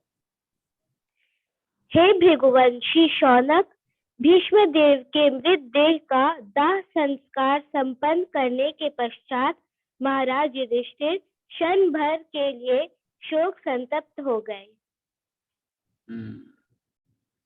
तो भीष्म देव का दहन संस्कार करने के उपरांत जो है महाराज युधिष्ठिर वो शोकग्रस्त हो गए थे, क्योंकि भीष्म देव का और पांडवों का एक बहुत ही विशेष गाढ़ संबंध था दोनों की। हालांकि यहाँ पर काल की गति के अनुसार चलते हुए भीष्मदेव को पांडवों के खिलाफ यहाँ पर लड़ना पड़ा, बट भीष्मदेव के विशेष प्रेम था पांडवों के प्रति, विशेष वात्सल्य था। क्योंकि भीष्मदेव बचपन से ही जब कुंती महारानी जो है पांडुराज की देहांत होने के उपरांत जब अपने 5 पुत्रों को लेकर आती है हस्तिनापुर में, मेरे पास कोई आश्रय नहीं, आप ही लोग गति है, आप ही लोग आश्रय दीजिए करके जब आती है वहां पर, उस समय भीष्म देव ही, बाकी सभी लोग तो बहुत शंका की दृष्टि से देखने लगे, क्योंकि कुंती महारानी का जो पुत्र युधिष्ठिर महाराज कौरवों के सारे पुत्रों से भी सबसे बड़े थे। तभी तो जब गांधारी और कुंती दोनों एक ही समय पे गर्भवती थे, एंड कुंती महारानी सबसे पहले युधिष्ठिर महाराज को जन्म दी। युधिष्ठिर महाराज को जन्म दिया करके जैसा गांधारी को पता चलता है, तो वो बहुत दुखी हो जाती है, बहुत दुखी हो जाती है, क्योंकि अभी युधिष्ठिर महाराज पहले जन्म ले लिया तो देन फिर वही सबसे बड़ा बन गया, देन बाकी सभी लोग तो उनका अनुज बनेंगे, देन फिर इसका मतलब राजा कौन बनेगा हस्तिनापुर की, वो तो युधिष्ठिर महाराज बनेगा, दुर्योधन बाकी लोग तो बाद में जन्म लेंगे। तो इसलिए वो बहुत दुखी हो जाते हैं, अरे मेरे संतान को राजा बनने की मौका नहीं मिल पाएगी, तो फिर मैंने बहुत बड़ा डिससर्विस कर दिया धृतराष्ट्र के प्रति। तो ऐसा करके फिर वो बहुत दुखी होकर फिर अपने गर्भ को ही पीटने लगती है। देन फिर उसके बाद उनका पिंड छेद विच्छेद हो जाते। देन फिर व्यासदेव आकर फिर उसे अलग अलग प्रकार के मटके में रख के फिर उसे जैसे टेस्ट ट्यूब बेबीज को डेवलप किया जाता है ना, उसी प्रकार से व्यासदेव जो है सारे मटके पात्रों में इस पिंड को डिवाइड करके फिर उसे ये करते 101 पिंड बनते हैं। तो उस प्रकार से युधिष्ठिर महाराज बड़े होने के कारण फिर उनको लग रहा था कि अगर कुंती महारानी को अगर हम आश्रय देंगे और यहाँ पर रहने लगी तो युधिष्ठिर महाराज राजा बनना तो निश्चय हो जाएगी। अभी तक अगर पांडु राज कुंती महारानी के साथ अगर जंगल में है तो हमें निश्चिंत है, क्योंकि दुर्योधन राजा बन जाएगा, मेरे संतान मेरे पुत्री राजा बन जाएगा। बट युधिष्ठिर महाराज भी अगर इसी राज में आएगा तो फिर उन्हीं को गद्दा देना पड़ेगा, फिर क्या करे करके इसलिए धृतराष्ट्र वेलकम नहीं कर रहे थे पांडवों को। बट फिर वो लोग वेलकम नहीं कर, राजा ही अगर वेलकम नहीं करे, स्वागत नहीं करे, देन बाकी लोग थोड़ी प्रेम करेंगे। देन फिर इसे कोई स्वागत ही नहीं कर रहे थे। भीष्मदेव ही एक व्यक्ति थे जो कि प्रेम से कुंती महारानी को स्वागत किया और पांडवों को अपने गोदी में बिठाकर उन्होंने बड़ा किया। और पिता नहीं होने के कारण पिता के रूप में भी भीष्मदेव ही उनको वात्सल्य दिया करते थे, वात्सल्य प्रेम दिया करते थे। उसकी वजह से पांडवों का भीष्मदेव के प्रति और भीष्मदेव के पांडवों के प्रति एक बहुत विशेष प्रेम था दोनों का आपस में। इसलिए जब भीष्मदेव इस प्रकार से शरीर छोड़ दिए थे तो समय पांडव बहुत ही, या खास करके युधिष्ठिर महाराज जो है बहुत दुखी हुए थे, है ना।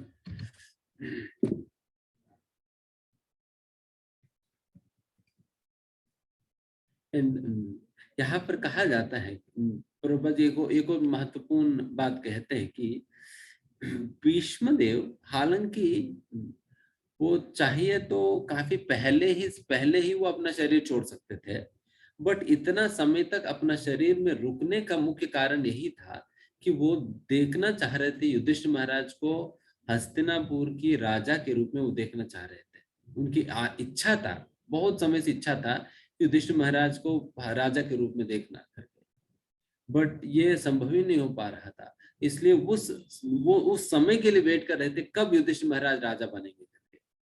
इसलिए युधिष्ठिर महाराज जैसा राजा बन गए वैसे ही भीष्मदेव अपना शरीर छोड़ दिए थे, क्योंकि वो देखना चाह रहे थे ये जो कुरु राज जो है एक सही व्यक्ति के हाथों में जाए।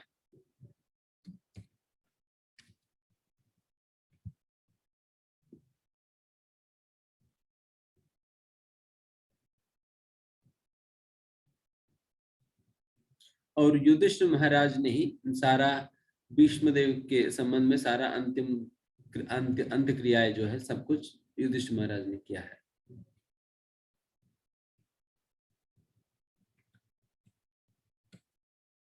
तुष्टुवुर्मुनयो हृष्टा कृष्णं तद्गुह्य नामभिः ततस्ते कृष्ण हृदया स्वाश्रमान् प्रययुः पुनः। तब समस्त मुनियों ने वहां पर उपस्थित भगवान श्री कृष्ण का यशगान गुह्य वैदिक मंत्रों से किया।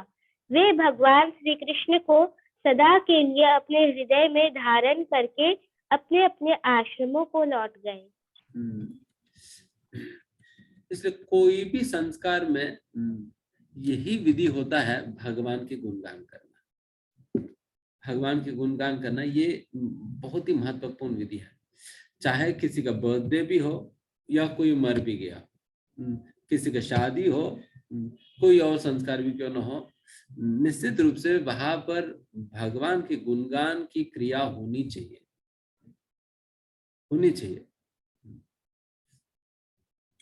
तो उस प्रकार की अरेंजमेंट हमें हमेशा करनी चाहिए। लोग शादी में हर अरेंजमेंट कर देंगे, पूरा बड़ा सा पंडाल बना देंगे, ये डेकोरेशन कर देंगे, कई लाखों करोड़ों रुपए खर्च कर देंगे, बट वहां पर भगवान गुणगान करने की कोई व्यवस्था नहीं होती है। देन फिर वहां पर क्या मंगल होगा? इसलिए अगर कोई शादी भी हो, कोई बर्थडे भी हो, संकीर्तन होना चाहिए, उसकी व्यवस्था होनी चाहिए। ये मेन प्रोग्राम होनी चाहिए, संकीर्तन और कृष्ण कथा, कृष्ण कीर्तन और कृष्ण कथा, ये मेन होनी चाहिए। ये हमारी मेन एंगेजमेंट है, ये मेन सेलिब्रेशन है। आप देखिए, चाहे तो नंद भवन में जब भगवान कृष्ण की जन्म तिथि का महोत्सव जब हो रहा था, तो उस समय भी आप देखिए, एंड फिर उसी प्रकार से आप जब भगवान कृष्ण की नामकरण की जो समारोह हो रहा था, उस समय किस प्रकार से नंद भवन में किस प्रकार की कार्यक्रमों का आयोजन किया गया था, वो भी आप एक बार पढ़िए भागवतम में। फिर वहां पर कहा जाता है एक कमरे में, एक जगह पर जो है भगवान की कीर्तन चल रहा था, एक जगह पर जो है भगवान कथा चल रहा था, एक जगह पर लोग जो है वैदिक मंत्राएं पढ़ रहे थे। तो इस प्रकार से अनेक चीजें जो है पैरेलली चल रहे थे करके वहां पर बताया जाता है। तो वो सारे चीजें मिस कर देते हैं, बाकी सारे आडंबरों में लोग रह जाते हैं। हमने कितना अच्छा कपड़ा पहन लिया, तुमने कितना अच्छा कपड़ा पहन लिया, वो क्या डेकोरेशन हो गया करके सारा तो एक दिन में खत्म ही है। अगला दिन तो सारा निकाल कर फिर खत्म ही। तो उस प्रकार से यहाँ पर भी जब भीष्म देव भी जब शरीर छोड़े थे, तब सारे ऋषि मुनि मिलकर भगवान की गुण गाए थे। ये हर एक कोई भी संस्कार करे, यही सबसे महत्वपूर्ण विधि है, जो कि वो पूरा संस्कार के अंतर्गत कोई मंत्र पढ़ सके, नहीं पढ़ पाए, कोई भी क्यों ना हो, सारे विधि संस्कारों के अंतर्गत चाहे जितने भी त्रुटियां है, सारा त्रुटियों को पूर्ण कर देती है भगवान की संकीर्तन। ये भागवत के अंतर्गत शुक्राचार्य कहते हैं, क्योंकि जैसे बलि महाराज की वृत्तांत, आप लोगों ने बलि महाराज की वृत्तांत सुने आप? बलि महाराज से 3 पद की भूमि का धान लेने के उपरांत बलि महाराज को भगवान जो है पाताल में भेज देते हैं। पाताल में भेजने के उपरांत जो है भगवान ही शुक्राचार्य से कहते हैं, शुक्राचार्य जी जो कुछ भी अभी व्रत के जो भी कार्यक्रम बलि महाराज ने संकल्प किया है, उसे पूर्ण कर दीजिए करके फिर शुक्राचार्य से कहा जाता है। देन शुक्राचार्य कहते हैं कि भगवान, जहां पर आपका संकीर्तन होती है, जहां पर आपकी गुणगान होता है, वहां पर उस कार्यक्रम के अंतर्गत चाहे जितना भी त्रुटियां भी क्यों ना हो, सारे के सारे पूरे हो जाएंगे, क्योंकि आपका नाम संकीर्तन ही सर्वोत्तम प्रकार की सेलिब्रेशन है।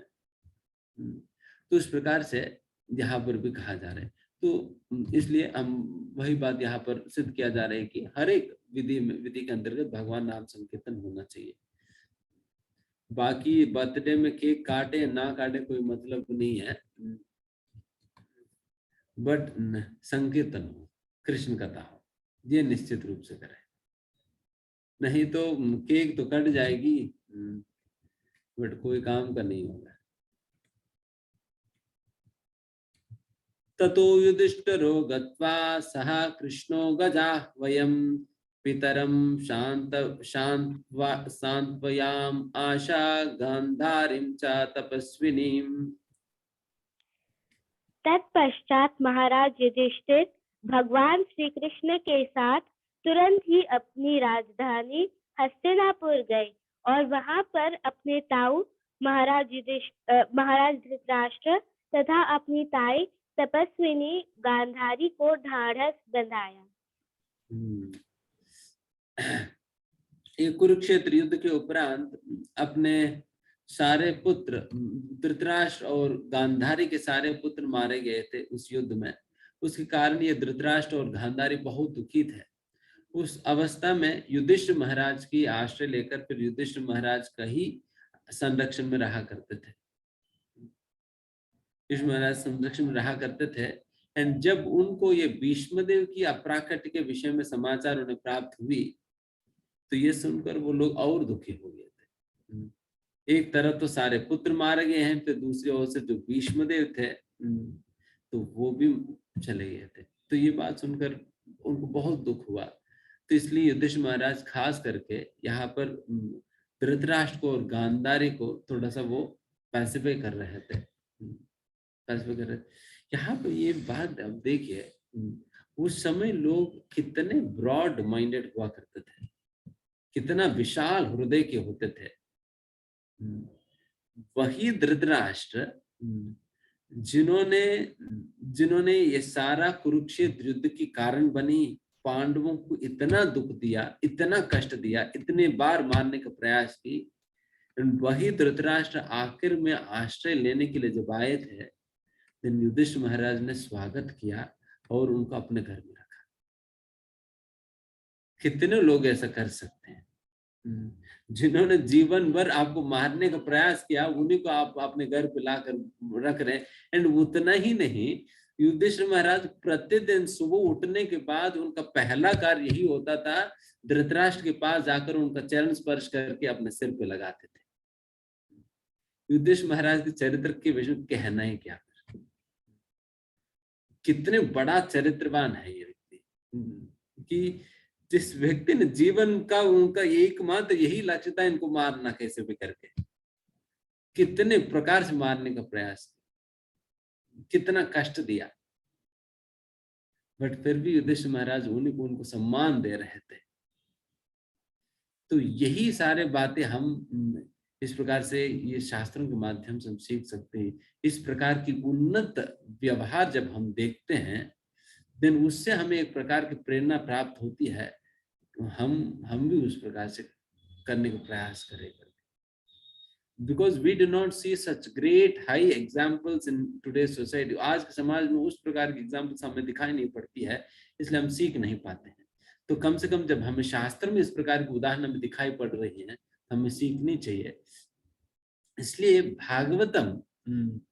भागवतम को समझने का तरीका यही है कि भागवतम पे स्कॉलरशिप प्राप्त करने का प्रयास नहीं करें। भागवतम से हमें फ्रेंडशिप प्राप्त करनी चाहिए, स्नेह प्राप्त करनी चाहिए। भागवतम के ऊपर स्कॉलरशिप नहीं, फ्रेंडशिप चाहिए। फ्रेंडशिप किन के साथ? फ्रेंडशिप हमें चाहिए भागवतम के अंतर्गत कैरेक्टर्स के साथ। जैसे युधिष्ठिर महाराज के विषय में जब ये बात सुनेगा व्यक्ति, उनको लगे ऐसा मित्र हमारा भी हो, या युधिष्ठिर महाराज को ही अपना मित्र क्यों ना बना ले। तो इस प्रकार की एक प्रकार की आकर्षण होनी चाहिए इस प्रकार की कैरेक्टर्स के प्रति, ऐसे चरित्रवान लोगों के प्रति। देन फिर जब मन ही मन उन लोगों के विषय में बार बार सोचेंगे, देन निश्चित रूप से उनकी चरित्र की प्रभाव हमारे भी पड़ेगी, एंड थोड़ा बहुत गुण हमारे भी अंदर आने की संभावना है। उस प्रकार से जब ये सारे बातें हम सुनते हैं, इस प्रकार की बातें हमें मनन करनी चाहिए, क्लास में ही नहीं, बाद में भी। जब भी अगर आपको क्लास के बाद स्मरण नहीं आ रहे कुछ, तो इसका मतलब सारा धुल गया, कुछ नहीं रहा। क्लास सही में अगर कोई व्यक्ति सही में प्रामाणिक रूप से श्रवण किया, मतलब उनको बाद में वो पॉइंट्स हिट करनी चाहिए, बार बार उनकी दिमाग में आनी चाहिए। जैसे मूवी देखने के बाद डायलॉग्स मुंह से निकल जाता है, कभी लोग जो है सोते सोते डायलॉग बोलने लगते हैं, इतने प्रभावित हो जाते हैं। पता नहीं क्या मेमोरी पावर है लोगों की, एक बार मूवी देखकर डायलॉग बोलने लग जाते हैं। हम तो 100 बार श्लोका रटने के बाद भी प्रभु जी से पूछे, प्रभु जी बताइए क्या श्लोका है, प्रभु जी देखकर बताऊं या बिना देखकर, याद ही नहीं रहता लोगों को। तो ये चीज है।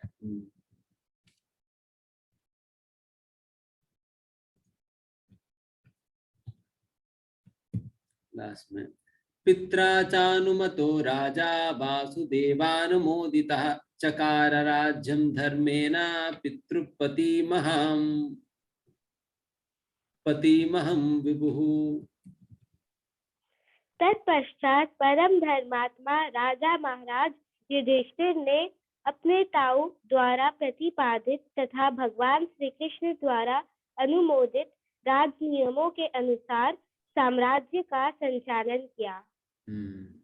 युधिष्ठिर महाराज फिर उसके उपरांत फिर हस्तिनापुर जाके फिर भीष्मदेव की के द्वारा प्रतिपादित और भगवान कृष्ण के द्वारा अनुमोदित सिद्धांतों के अनुसार जो है राज की पालन वो करने लगे। इन विस्तार पर आप पढ़ेंगे तो एक राजा की अनेक प्रकार के कर्तव्यों के विषय में यहाँ पर वर्णन आता है।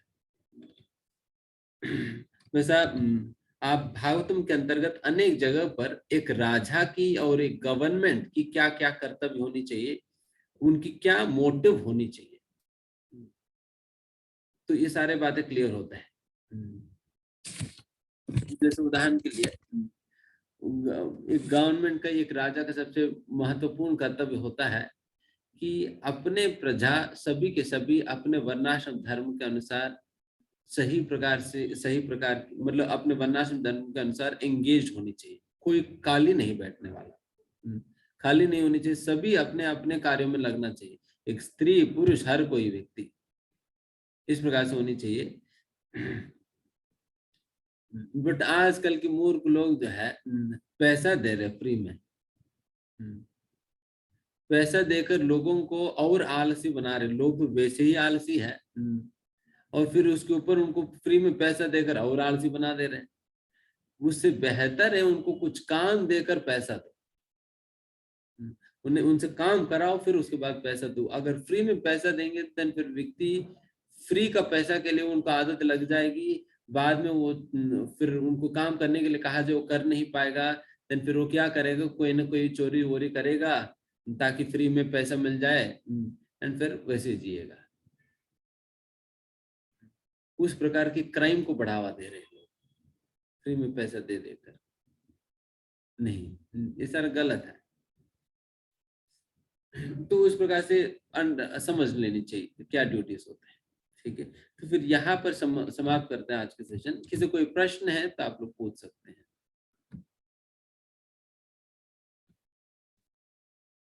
जय जय राधे जय जय श्री। हरे कृष्णा। अगर किसी का भी कोई भी प्रश्न है तो आप अपना इलेक्ट्रॉनिक हैंड रेस कर सकते हैं, हम आपको अनम्यूट कर देंगे। राकेश जी का प्रश्न है, आप अपने आप को अनम्यूट कर सकते हैं राकेश जी प्लीज। हरे कृष्ण प्रभु जी। हरे कृष्ण। प्रभु जी, आपने बताया कि जैसे भगवान चाहे कोई अच्छा हो बुरा हो दुष्ट हो कैसा भी हो हमेशा उस पर दया ही दिखाते हैं। तो प्रभु जी ये शिशुपाल पे प्रभु जी ने क्यों नहीं दया दिखा? जैसे कि उसको एक समय के बाद जब लगातार वो गालियां देते रहा तो फिर उसका वध कर दिया, तो वो प्रभु जी उस पे प्रभु जी ने उन्होंने उस पे क्यों नहीं दया दिखाया? और दूसरा था जैसे भीष्मदेव एक इतने महान शख्सियत जैसे हम लोग देख रहे हैं सुन रहे पढ़ रहे हैं, लेकिन प्रभु जी फिर वो आखिर एक समय ऐसा क्यों आया था कि वो जो द्रौपदी की उस स्टेज पे वो उनकी हेल्प नहीं कर पाए, चाहे कंडीशन कुछ भी रहा हो। अगर कोई जैसे आप बोलते हैं Krishna is the supreme and मतलब तो चाहे किसी भी कंडीशन में हो वो सब हमेशा बेस्ट करते हैं आपके लिए। तो जैसे कि भीष्मदेव के बारे में भी आप बता रहे थे कि इनका भी एक बहुत वो है, इनकी तुलना भगवान शंकर के समान आप कर रहे थे, तो इनका ऑन दैट टाइम क्यों ऐसा कंडीशन आ गया या ऐसा क्यों नहीं सोच पाए वो उस वक्त? ऐसा क्या हो गया था? सबसे पहला शिशुपाल को क्यों मार दे, भगवान उनके ऊपर कृपा क्यों नहीं की? देखिए, भगवान शिशुपाल के ऊपर कृपा ही तो किया मार के, क्योंकि भगवान की मारना भी कृपा है, भगवान अगर किसी को बचा भी रहे तो वो भी कृपा ही है। भगवान कृपा के अलावा और कुछ करते ही नहीं, बिकॉज उनके पास और कुछ है ही नहीं। सारा माल कृपा ही है, भगवान के पास और कुछ है ही नहीं देने के लिए ना, है ही कृपा बस। इसलिए किसी के ऊपर भी, किसी के साथ भी कुछ भी करेंगे वो उनके प्रति कृपा ही कर रहे हैं भगवान। बट अलग अलग लोगों के प्रति कृपा अलग अलग प्रकार से प्रकट होती है। किसी को थप्पड़ देकर कृपा करते हैं, और किसी को थप्पड़ से बचाकर कृपा करेंगे। तो जिस प्रकार से माँ, अगर कोई बच्चा कोई गलती करते हैं, माँ जो है बर्थडे पे बिल्कुल केक वेक बनाकर, बिल्कुल पराठा वराठा बनाकर खिलाएगी। एंड वही माँ जिन्होंने केक बनाकर खिलाई, वही माँ जो है जब कोई बच्चा गलती करेगा देन फिर उनको पिटाई भी करेगी। क्या माँ पिटाई करना ये कृपा है या नहीं? कृपा ही है ना। अगर माँ उनकी उस समय अगर पिटाई नहीं करेगी तो देन फिर वो बच्चा तो उसी प्रकार से गलत ही बन जाएगा। तो उन्हें बचाने के लिए माँ उन्हें कृपा करके उनको पिटाई करती है ताकि वो बचे, है ना। तो इस प्रकार से माँ की ही तरह माँ चाहे पिटाई करे चाहे फेंक खिलाए, दोनों बार माँ प्रेमी दिखा रही है। उसी प्रकार से भगवान शिशुपाल के प्रति भी प्रेमी दिखा रहे हैं, क्योंकि उस समय उनके प्रति इसी प्रकार के व्यवहार बिल्कुल उचित था। एंड दूसरा जो आप द्रौपदी के विषय में पूछ रहे हैं ना, जी जी, द्रौपदी के विषय में भगवान लेट क्यों आए थे, यही प्रश्न है। नहीं लेट नहीं आए थे। जैसे कि आपने बोला भीष्म देव के बारे में कि अच्छा, एक बीच में विशेष, क्यों कुछ बोले नहीं? हाँ आखिर वो भी तो सुप्रीम के काफी है, आपने बोला तो फिर उनका उस समय क्यों ऐसा हो गया, चाहे रीजन जो भी हो। देखिए, इसका भी हमारा आचार्यगण इस विषय में इस प्रकार से कहते हैं कि भीष्मदेव महाजन थे और इतने शुद्ध भक्त थे। वो एक शुद्ध भक्त होने के नाते भगवान की इच्छा को वो जानते हैं, भगवान की क्या इच्छा है।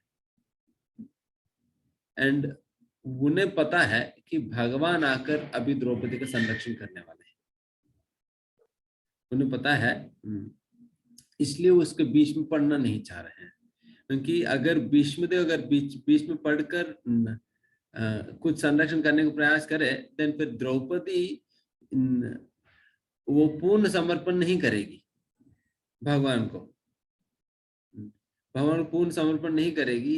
अभी भीष्मदेव इस प्रकार से बीच में नहीं आने के कारण द्रौपदी को मौका मिली भगवान को पूर्ण रूप से समर्पण करने के लिए। एंड जिस क्षण भगवान को उन्होंने पूर्ण समर्पण कर दिया, उसी क्षण भगवान प्रकट हो गए थे, उसी क्षण भगवान प्रकट हो गए थे। बस भगवान वेट कर रहे थे कि द्रौपदी कब पूर्ण रूप से समर्पित करेगी। पहले तो प्रयास कर रही थी, एक हाथ से हाथ साड़ी पकड़ी एंड फिर दूसरे हाथ को उठाकर चिल्ला रही थी भगवान का नाम। भगवान ने कहा कि अच्छा तुम अपना संरक्षण करने प्रयास कर रहे हो तो करो, फिर देखते हैं कितना संरक्षण करोगे। देन फिर आखिर में उन्हें समझ में आया कि मैं अपनी प्रयास से कुछ नहीं कर पाऊंगी, भगवान अगर जो होना है होगा, मैं पूर्ण रूप से मैं आपका आश्रय लूंगा करके फिर दोनों हाथ उठाकर भगवान को पुकारने लगे। जब इस प्रकार से पूर्ण रूप से संरक्षण ली देन फिर तुरंत भगवान आकर फिर उनको संरक्षण करने लगे। अगर भीष्मदेव अगर पहले से ही कुछ कहने लगे देन फिर द्रौपदी के पास इस प्रकार से पूर्ण रूप से समर्पित करने की मौका छूट जाता है। तो ये सारे बातें भीष्मदेव ग्रहण करते हैं। इसलिए एक शुद्ध भक्त को पता है कि कब किस प्रकार से व्यवहार करें। इसलिए शुद्ध भक्तों के व्यवहार कभी कभी हमें समझ में आए, नहीं भी समझ में आए, हमेशा शुद्ध भक्तों की व्यवहार को हमें बाय डिफॉल्ट हमें सही ही मानना चाहिए, चाहे हमें नहीं भी समझ में आए अभी के समय पे, हमें सही मानना चाहिए, बिकॉज उसके पीछे अनेक प्रकार की बातें होती है जो कि हम अभी के समय पे अपनी जो छोटी बुद्धि के साथ हम समझ नहीं पाएंगे, है ना। इसलिए हम आचार्यों की आश्रय लेनी चाहिए, तब हमें इन बातों की थोड़ा बहुत अवगाहन हमें मिल पाएगी। बट इन सारी चीजों में तो ज्यादा क्लैरिटी तो जैसे जैसे आप भक्ति में आगे बढ़ेंगे वैसे वैसे आपको मिलेगी। मतलब भीष्म पिता को उनको पता था कि कृष्ण आएंगे, इसलिए मैं नहीं आऊंगा। ठीक है ना। नेक्स्ट। ठीक है, हरे कृष्ण। हरे कृष्ण। हरे कृष्णा प्रभु जी। हरे कृष्णा। प्रभु जी, मेरा एक डाउट था कि आपने जैसे बोला था जो 12 महाजन में ब्रह्मा भी एक होते हैं, तो प्रभु जी ब्रह्मा भी एक बार मोहित हो गए थे भगवान कृष्ण से कि वो ही भगवान है कि नहीं। तो प्रभु जी फिर हम क्या समझ सकते हैं कि जो शुद्ध भक्त होते हैं जैसे हरिदास ठाकुर, श्रील गोपाद, वो भी क्या 12 महाजन से ऊंचे होते हैं या क्या ऐसे है? अच्छा, वैसे ये पद है, महाजनों के पद है, ये महाजनों के पद इन सभी लोगों को दी गई है। जो डेफिनेटली ब्रह्मा जी मोहित होते हैं, ब्रह्म मोहन लीला के विषय में आप बता रहे हैं ना, उसी को। देन डेफिनेटली ब्रह्मा जी वहां पर मोहित हुए, तो यहाँ से हमें ये बात समझना चाहिए, ब्रह्मा जी जैसा महान व्यक्ति भी कभी कभी भगवान को, लीलाओं को समझ नहीं पाने के कारण वो भी भ्रमित हो सकते हैं। तो इसलिए हम लोग भी सीधा हमको जजमेंट पे नहीं आनी चाहिए, सीधा हमको जजमेंट पे नहीं आनी चाहिए, हमें आचरण के माध्यम से हमें समझने का प्रयास करनी चाहिए। तो ब्रह्मा जी तक भी भ्रमित हो सकते हैं भगवान को, लीलाओं को लेकर, इसलिए हम लोग इतना आसानी से भगवान को, लीलाओं को समझ नहीं पाएंगे, ये बात हमेशा स्मरण रखनी चाहिए। इसलिए कभी कभी अगर भगवान की लीला कभी समझ में नहीं भी आए तो लगता है कि भगवान ऐसा क्यों किया, भगवान ने सीता देवी को ऐसा क्यों अग्नि परीक्षा, दोबारा अग्नि परीक्षा भी कराया, सब कुछ कराया, दोबारा जंगल में भेज दिए, ये क्या है, क्या नीति है।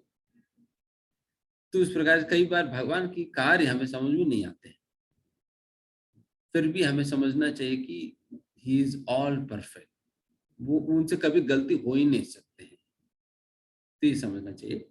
एंड दूसरा, ये महाजन की पद जो है इन 12 लोगों को दी गई है, डेफिनेटली ये सभी भी महाजन ही है, जो चाहे श्रील प्रभुपाद जी हो, चाहे हरिदास ठाकुर, ये सभी महाजन ही है। बट वो पोजीशन ये पोस्ट के हिसाब से तो नहीं दी गई है, उनकी ये पोस्ट है करके, बट इन्हें भी महाजन की तरफ ही हम ट्रीट कर सकते हैं, उन्हीं का ही पद चिन्हों में चलने का प्रयास कर रहे हैं। देखिए अल्टीमेटली जो ये 12 महाजन है, उनके पीछे अगर कोई चल रहे हैं एंड उनके पीछे हम चलेंगे, तो फिर क्या हुआ, हम महाजनों को पीछे चलने का ही बराबर हुआ ना, उसी क्यों में चल रहे हैं। तो उसी प्रकार से ब्रह्मा जी के पीछे नारद जी लग गए, फिर नारद जी के पीछे व्यासदेव लग गए, व्यासदेव के पीछे फिर माधवेंद्र मध्वाचार्य लग गए, फिर मध्वाचार्य के पीछे ऐसे ऐसे लग गए, तो भक्तिविनोद ठाकुर के पीछे गौर किशोर दास बाबा महाराज लगे, फिर उनके पीछे भक्तिदास महाराज, फिर उनके पीछे प्रभुपाद जी, फिर उनके पीछे हम लोग। तो इस प्रकार से हम सभी उसी व्यू में है ना, तो कोई दिक्कत नहीं। ठीक है, नेक्स्ट क्वेश्चन।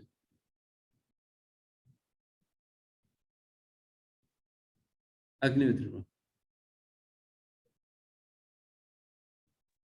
हरे कृष्ण प्रभु जी।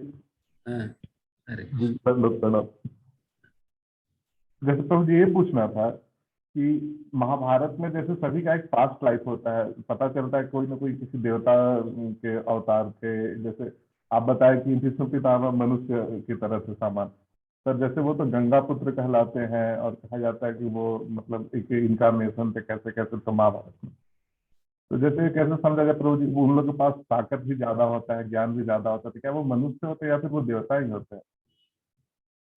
ना, ये उनके विशेष शक्ति था निश्चित रूप से, बट मतलब कैटेगरी वाइज देखा जाए वो देवी देवताओं में नहीं थे,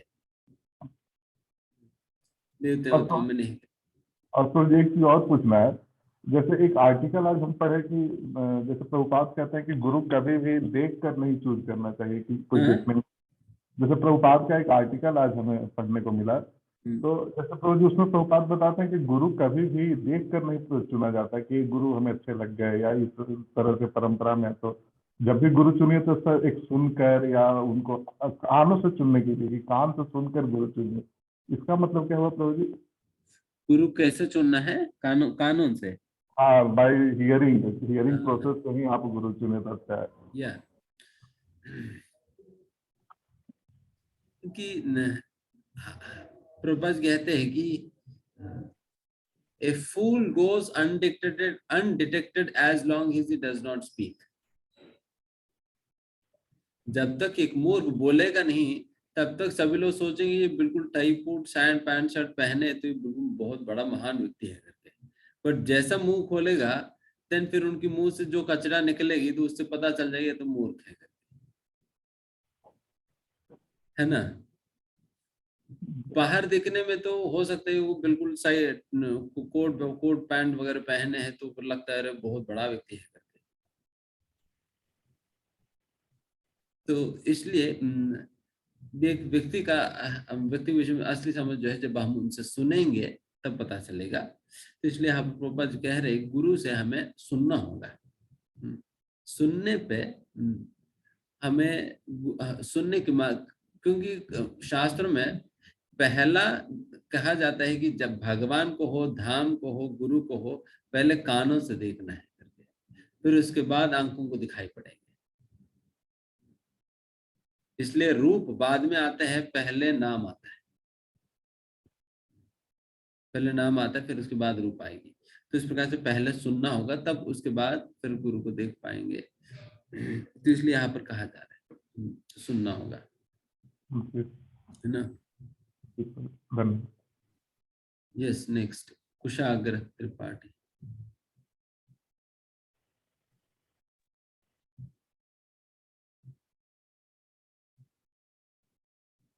अच्छा, हरे कृष्णा प्रभु जी। हाँ, हरे कृष्ण। हमको पावर देते हैं प्रभु जी। आपकी आवाज नहीं आ रही। भगवान हमको कैसे पावर देते हैं? समझ नहीं आया। किसने हमको बनाया है? आवाज किसी को नहीं आ रहा है ना। हरे कृष्ण प्रभु जी। प्रभु जी कुशाग्र प्रभु जी बोल रहे हैं कि किसने हमको बनाया है और भगवान हमें कहाँ से पावर देते हैं। अच्छा हमें भगवान ने बनाया है, हमें भगवान ने बनाया है। और प्रहलाद महाराज भी यही बात कहते हैं। जब प्रहलाद महाराज जब हिरण्यकशिपु प्रहलाद महाराज पूछते हैं कि तुम्हारी शक्ति कहाँ से तुम्हें मिल रही है, प्रहलाद महाराज कहते हैं कि तुम्हें जहां से मिल रहा मुझे भी वहीं से मिल रही शक्ति। फिर हम दोनों की शक्ति कहाँ से मिल रहे हैं? दोनों की शक्ति भगवान से ही मिल रहे हैं, क्योंकि भगवान ही सारा शक्ति का स्रोत है। भगवान से ही सारा कुछ प्रकट भी हुआ है एंड सारा शक्ति का स्रोत भी भगवान ही है। तो दोनों का जवाब भगवान ही है ना। कृष्ण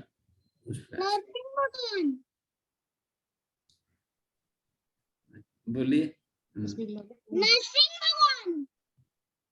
हाँ, कृष्ण कृष्ण वही, नरसिंह भगवान भी कृष्ण ही है। हरे कृष्णा बाबू जी। हरे कृष्णा, धन्यवाद। गुड। हरे कृष्ण महादेव प्रभु। यस।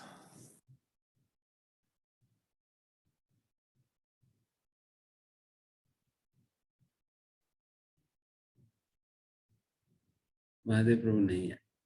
यस, लास्ट जितेंद्र प्रभु। हरे कृष्णा प्रभु जी, दंडवत प्रणाम। हाँ, हरे कृष्ण प्रभु जी। मेरा एक ही प्रश्न था कि महाजन जो है महाजन का पद किनको प्राप्त होता है? देखिए ये वैसा, ये 12 महाजन तो वैसा यमराज जी जो स्टेट किए हैं, ये 12 महाजन की एक प्रकार की पोस्ट मान लीजिए, एक प्रकार की टाइटल मान लीजिए, इनको दी गई है, इनको दी गई है। बट इसका कोई क्वालिफिकेशन कहीं मेंशन तो मैंने पढ़ा नहीं कि ये क्वालिफिकेशन होने से वो महाजन बन जाएगा करके, ऐसा तो हमने पढ़ा नहीं। बट निश्चित रूप से जो भी शुद्ध भक्ति की आचरण कर रहे हैं उन्हें महाजन के रूप में ही हमें समझना चाहिए, और उनके पद चिन्हों में चलने लायक है वो व्यक्ति जो भी शुद्ध भक्ति का आचरण कर रहे हैं। प्रभु जी, मैंने इतना जरूर सुना है कि जो नवदा भक्ति होती है ना हमारी, उन भक्ति में से किसी एक भक्ति में जो पारंगत हासिल कर लेते हैं, मतलब जो पूर्ण रूप से उसको वो कर लेते हैं, वो महाजन के पद को प्राप्त कर लेते हैं। तो मान सकते हैं, कुछ है वो, हाँ ऐसा समझ सकते हैं। हाँ। अल्टीमेटली वही शुद्ध भक्ति ही है। और दूसरा एक प्रश्न था मेरा प्रभु जी, जैसे आप बता रहे थे कि नवदा भक्ति यानी 9 विधि जो भक्ति की है, क्या हम 9 की 9 विधि करेंगे तभी हम शुद्ध लेवल पे जा पाएंगे, या एक में भी जा सकते हैं? आप ही खुद ही कह रहे थे, एक भी अगर पारंगत हो गया तब भी हम पहुंच सकते हैं। ओके, ठीक है प्रभु, थैंक यू प्रभु जी। हरे कृष्णा, धन्यवाद प्रणाम। इस लास्ट क्वेश्चन। हरे कृष्णा प्रभु जी, दंडवत प्रणाम। प्रभु जी दरअसल ये जो आपने आज का जो सेशन लिया ना, इसमें 2-3 बातें बड़ी जिज्ञासा पैदा कर रही हैं। एक तो ये कि भगवान ज्यादातर मतलब लोगों को आसानी से मिले जो बहुत दुष्कर्म करते रहे। भक्ति से भगवान बहुत मुश्किल से मिले, और बल्कि जो पूतना हो गई या हिरण्यकश्यपु हो गए या उन लोगों को भगवान और भीष्म जैसे कौरव हो गए, उन सबको भगवान ने एक होलसेल में क्या नाम अपने वैकुंठ धाम पहुंचा दिया, जबकि सब बुरे कर्म कर रहे थे। दूसरी बात ये कि मतलब तो क्या मतलब जो लोग भगवान को नहीं मान रहे वो आसानी से पहुंच जाएंगे वैकुंठ लोक, और भक्त जो है वो सीढ़ी दर सीढ़ी पहुंचेंगे, वो एलिवेटर से पहुंच जाएंगे और हम सीढ़ियों चढ़ते रहेंगे? इसके बारे में बताइए। फिर मेरा एक सवाल और है छोटा सा। अच्छा,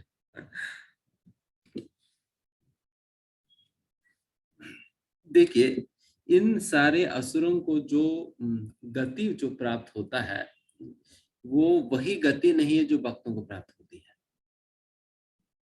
दोनों को सेम गति नहीं प्राप्त होती है। इन असुरों को जो गति प्राप्त होती है उसके विषय में शास्त्रों में वर्णन है कि उनको एग्जैक्टली वो गति नहीं मिलेगी जो भक्तों को मिलने वाली है। जिस प्रकार की एक पिता बनकर हो, एक सखा बनकर, एक प्रेयसी बनकर, एक दास बनकर, जिस प्रकार की आदान प्रदान करने का सौभाग्य एक भक्त को मिलता है वो कभी नहीं मिलने वाला असुरों को, वो कभी नहीं मिलने वाले हैं। उनको कुछ उद्धार हो गया, क्योंकि भगवान के संपर्क में चाहे व्यक्ति कैसे भी आए उनकी उद्धार हो जाएगी। ये ब्रह्म संहिता में कहते हैं यम काम क्रोध सहज प्रणयादि बीति वात्सल्य मोह गुरु गौरव सेव्य पावे। अगर कोई काम से हो, कोई क्रोध से भी क्यों ना हो, अगर भगवान के संपर्क में आए तो उनको उद्धार होगी। जिस प्रकार से अगर व्यक्ति वस्तु कैसे भी क्यों ना हो, अगर आग के संपर्क में जाएगी तो फिर जलना तो है ही, जलना तो है। उसी प्रकार से बट भक्तों का जो गति है उससे तो कभी तुलना किया ही नहीं जा सकता। पहली बात यह है। एंड दूसरी बात ये भी है कि असलियत में भक्ति का डेफिनेशन क्या है कि अन्यावलेशता शून्यम ज्ञान कर्मादि अनावृतम अनुकूल्येन कृष्णानुशीलनम। अनुकूल्येन, हम कोई भी कार्य करें, भक्ति मतलब वो कार्य जो कि भगवान के लिए अनुकूल है, अनुकूल है। इसलिए भक्त जो भी कार्य करते हैं वो भगवान के लिए अनुकूल कार्य होता है। ये बाकी जो असुर जो कार्य करते हैं वो भगवान के अनुकूल वाले कार्य नहीं बल्कि वो प्रतिकूल वाले कार्य है। इसलिए उनकी कार्य कभी भी भक्ति के क्षेत्र में नहीं आएगी। ऑल्दो कंस भी हमेशा भगवान के विषय में सोचते थे, जितना हम लोग इतना माला पकड़कर सोच नहीं पा रहे, उससे ज्यादा तो कम सोचते थे। उनको तो खाने के थाली में दिखाई पड़ते थे कृष्ण, थाली से निकलते हुए दिखाई पड़ते थे।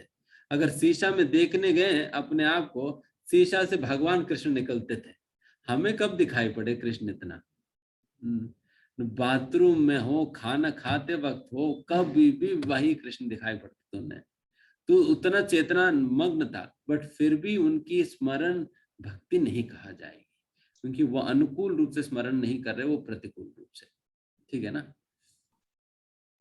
प्रभु जी, आपने कहा कि भीष्मदेव महाजन थे और उनका जब दो बातें बोली आपने कि एक बार तो युधिष्ठिर ने उनका दाह संस्कार किया, और आपने बताया कि महाजन जो है उनको दफना दिया जाता है। तो दफनाने के बाद भी तो शरीर का क्षय होना अवश्यंभावी है। या तो उनका शरीर मतलब जैसे पंच महाभूतों में मिल गया, जैसे हमारा शरीर पंच महाभूतों से बना है, और जो हमारे 3 जो सूक्ष्म शरीर है वही क्या नाम आगे जाता है, वही भगवान में विलीन होता है, या वही भगवान के मतलब उसमें जाता है। तो फिर दफनाने का इसका मतलब तो ये होगा जो मॉमडन्स हैं या जो क्या नाम वो है, उनका रिचुअल होता है कि दफना दो। तो क्या उनका रिचुअल साइंटिफिक है क्या, और हमारा रिचुअल, इस बारे में बताइए जरा। नहीं नहीं नहीं, वो साइंटिफिक की बात नहीं है। बात यह है कि क्या किस एटीट्यूड के साथ कर रहे हैं, किस भावना के साथ कर रहे हैं। तो यही व्यत्यास किया जा रहा है कि जब कोई शुद्ध भक्त जिनकी शरीर पूर्ण रूप से आध्यात्मिक हो चुकी है, उनकी जलाने की वजह उन्हें दफन कर दिया जा रहे हैं, एंड फिर जो व्यक्ति उस स्तर तक नहीं पहुंचे उनको जलाए जा रहे हैं। दोनों ही गलत नहीं है, दोनों ही गलत नहीं है, बट सभी की अपने अपने स्तर के अनुसार ट्रीट करनी चाहिए, अपने अपने स्तर के अनुसार ट्रीट करनी चाहिए। ये विधि है, ये विधि है, उस प्रकार से हमें समझना होगा। और फिर उनके प्रभु जी पंच महाभूतों में तो उनके जो महाभूत हैं वो नहीं मिल पाएंगे, वो तो सिर्फ पृथ्वी में मिल जाएंगे। जैसे अग्नि अग्नि में मिलती है, आकाश तत्व आकाश में मिलता है, वायु तत्व वायु में मिलता है, जल तत्व जल में मिलता है। तो ये तो हमारा रिचुअल बड़ा साइंटिफिक है ना एक्चुअली में। तो कुछ लोग कहते हैं कि जो लोग समाधि लेते हैं या जो लोग अपने शरीर को ध्यान में छोड़ देते हैं, या जैसे भगवान चैतन्य महाप्रभु के बारे में बताया, शुद्ध भक्तों का जब शरीर कहा जाता है आध्यात्मिक हो चुकी है, इसका मतलब वो लोग भगवान की धाम में सशरीर जा सकते हैं। जैसे चैतन्य महाप्रभु गए थे, हाँ, सशरीर जा सकते हैं। हमारा तो यहाँ पर मिला देना होगा, बट उनको तो तुम अपना शरीर लेकर आओ, क्योंकि तुम्हारा शरीर तो पूजनीय है, पूज्य है उनकी शरीर। जैसा भक्त तुकाराम जो है पूरा शरीर के साथ ही वैकुंठ गए थे, वैसा महान लोग है ये। चैतन्य महाप्रभु के बारे में भी यही कहा जाता है कि वो भी सशरीर जगन्नाथ जी की। महाप्रभु की शरीर और आत्मा में फर्क भी क्या है? तो भगवान है। ठीक है, नेक्स्ट लास्ट क्वेश्चन, सक्षम कुमार माता जी। यस,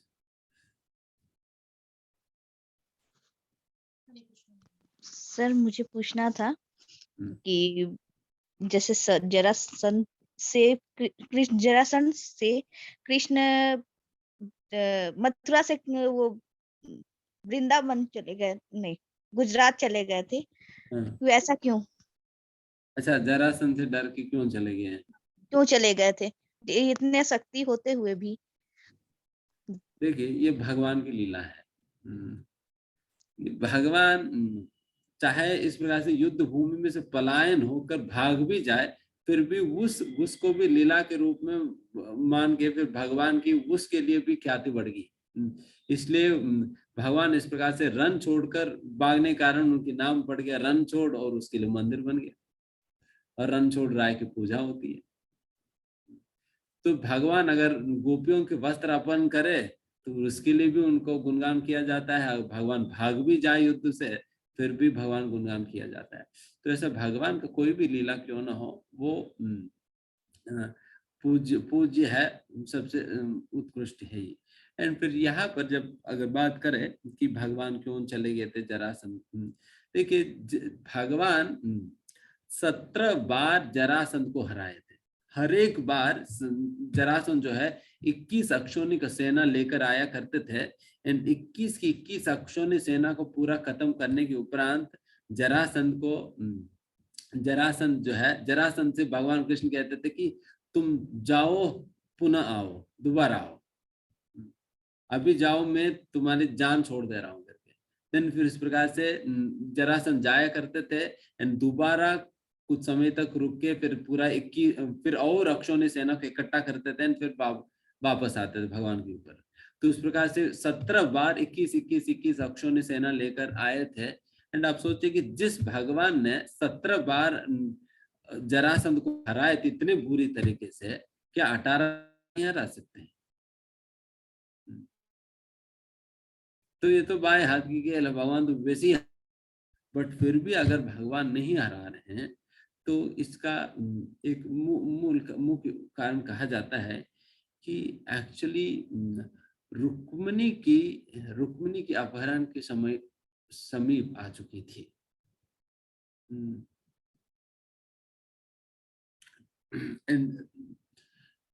उसके कारण जो है भगवान फिर युद्ध में समय वेस्ट नहीं करना चाह रहे थे, मुझे जल्दी जाने के फिर निकल पड़े थे क्योंकि भगवान को अपने क्याते से कोई मतलब नहीं। अगर युद्ध से भागने पर कोई लोग कहेंगे अरे ये तो भयभीत है या ये डरपोक है तो भाग गए करके, फिर लोग कहने दो, बट भगवान तो भक्तों का ख्याल रखते हैं। तो he went to reciprocate for the love of Rukmini देवी, इसलिए वो चले गए थे। फिर कहा कि सभी लोगों को शिफ्ट कर दो द्वारका, बाद में देखा जाएगी जरासंध की, है ना।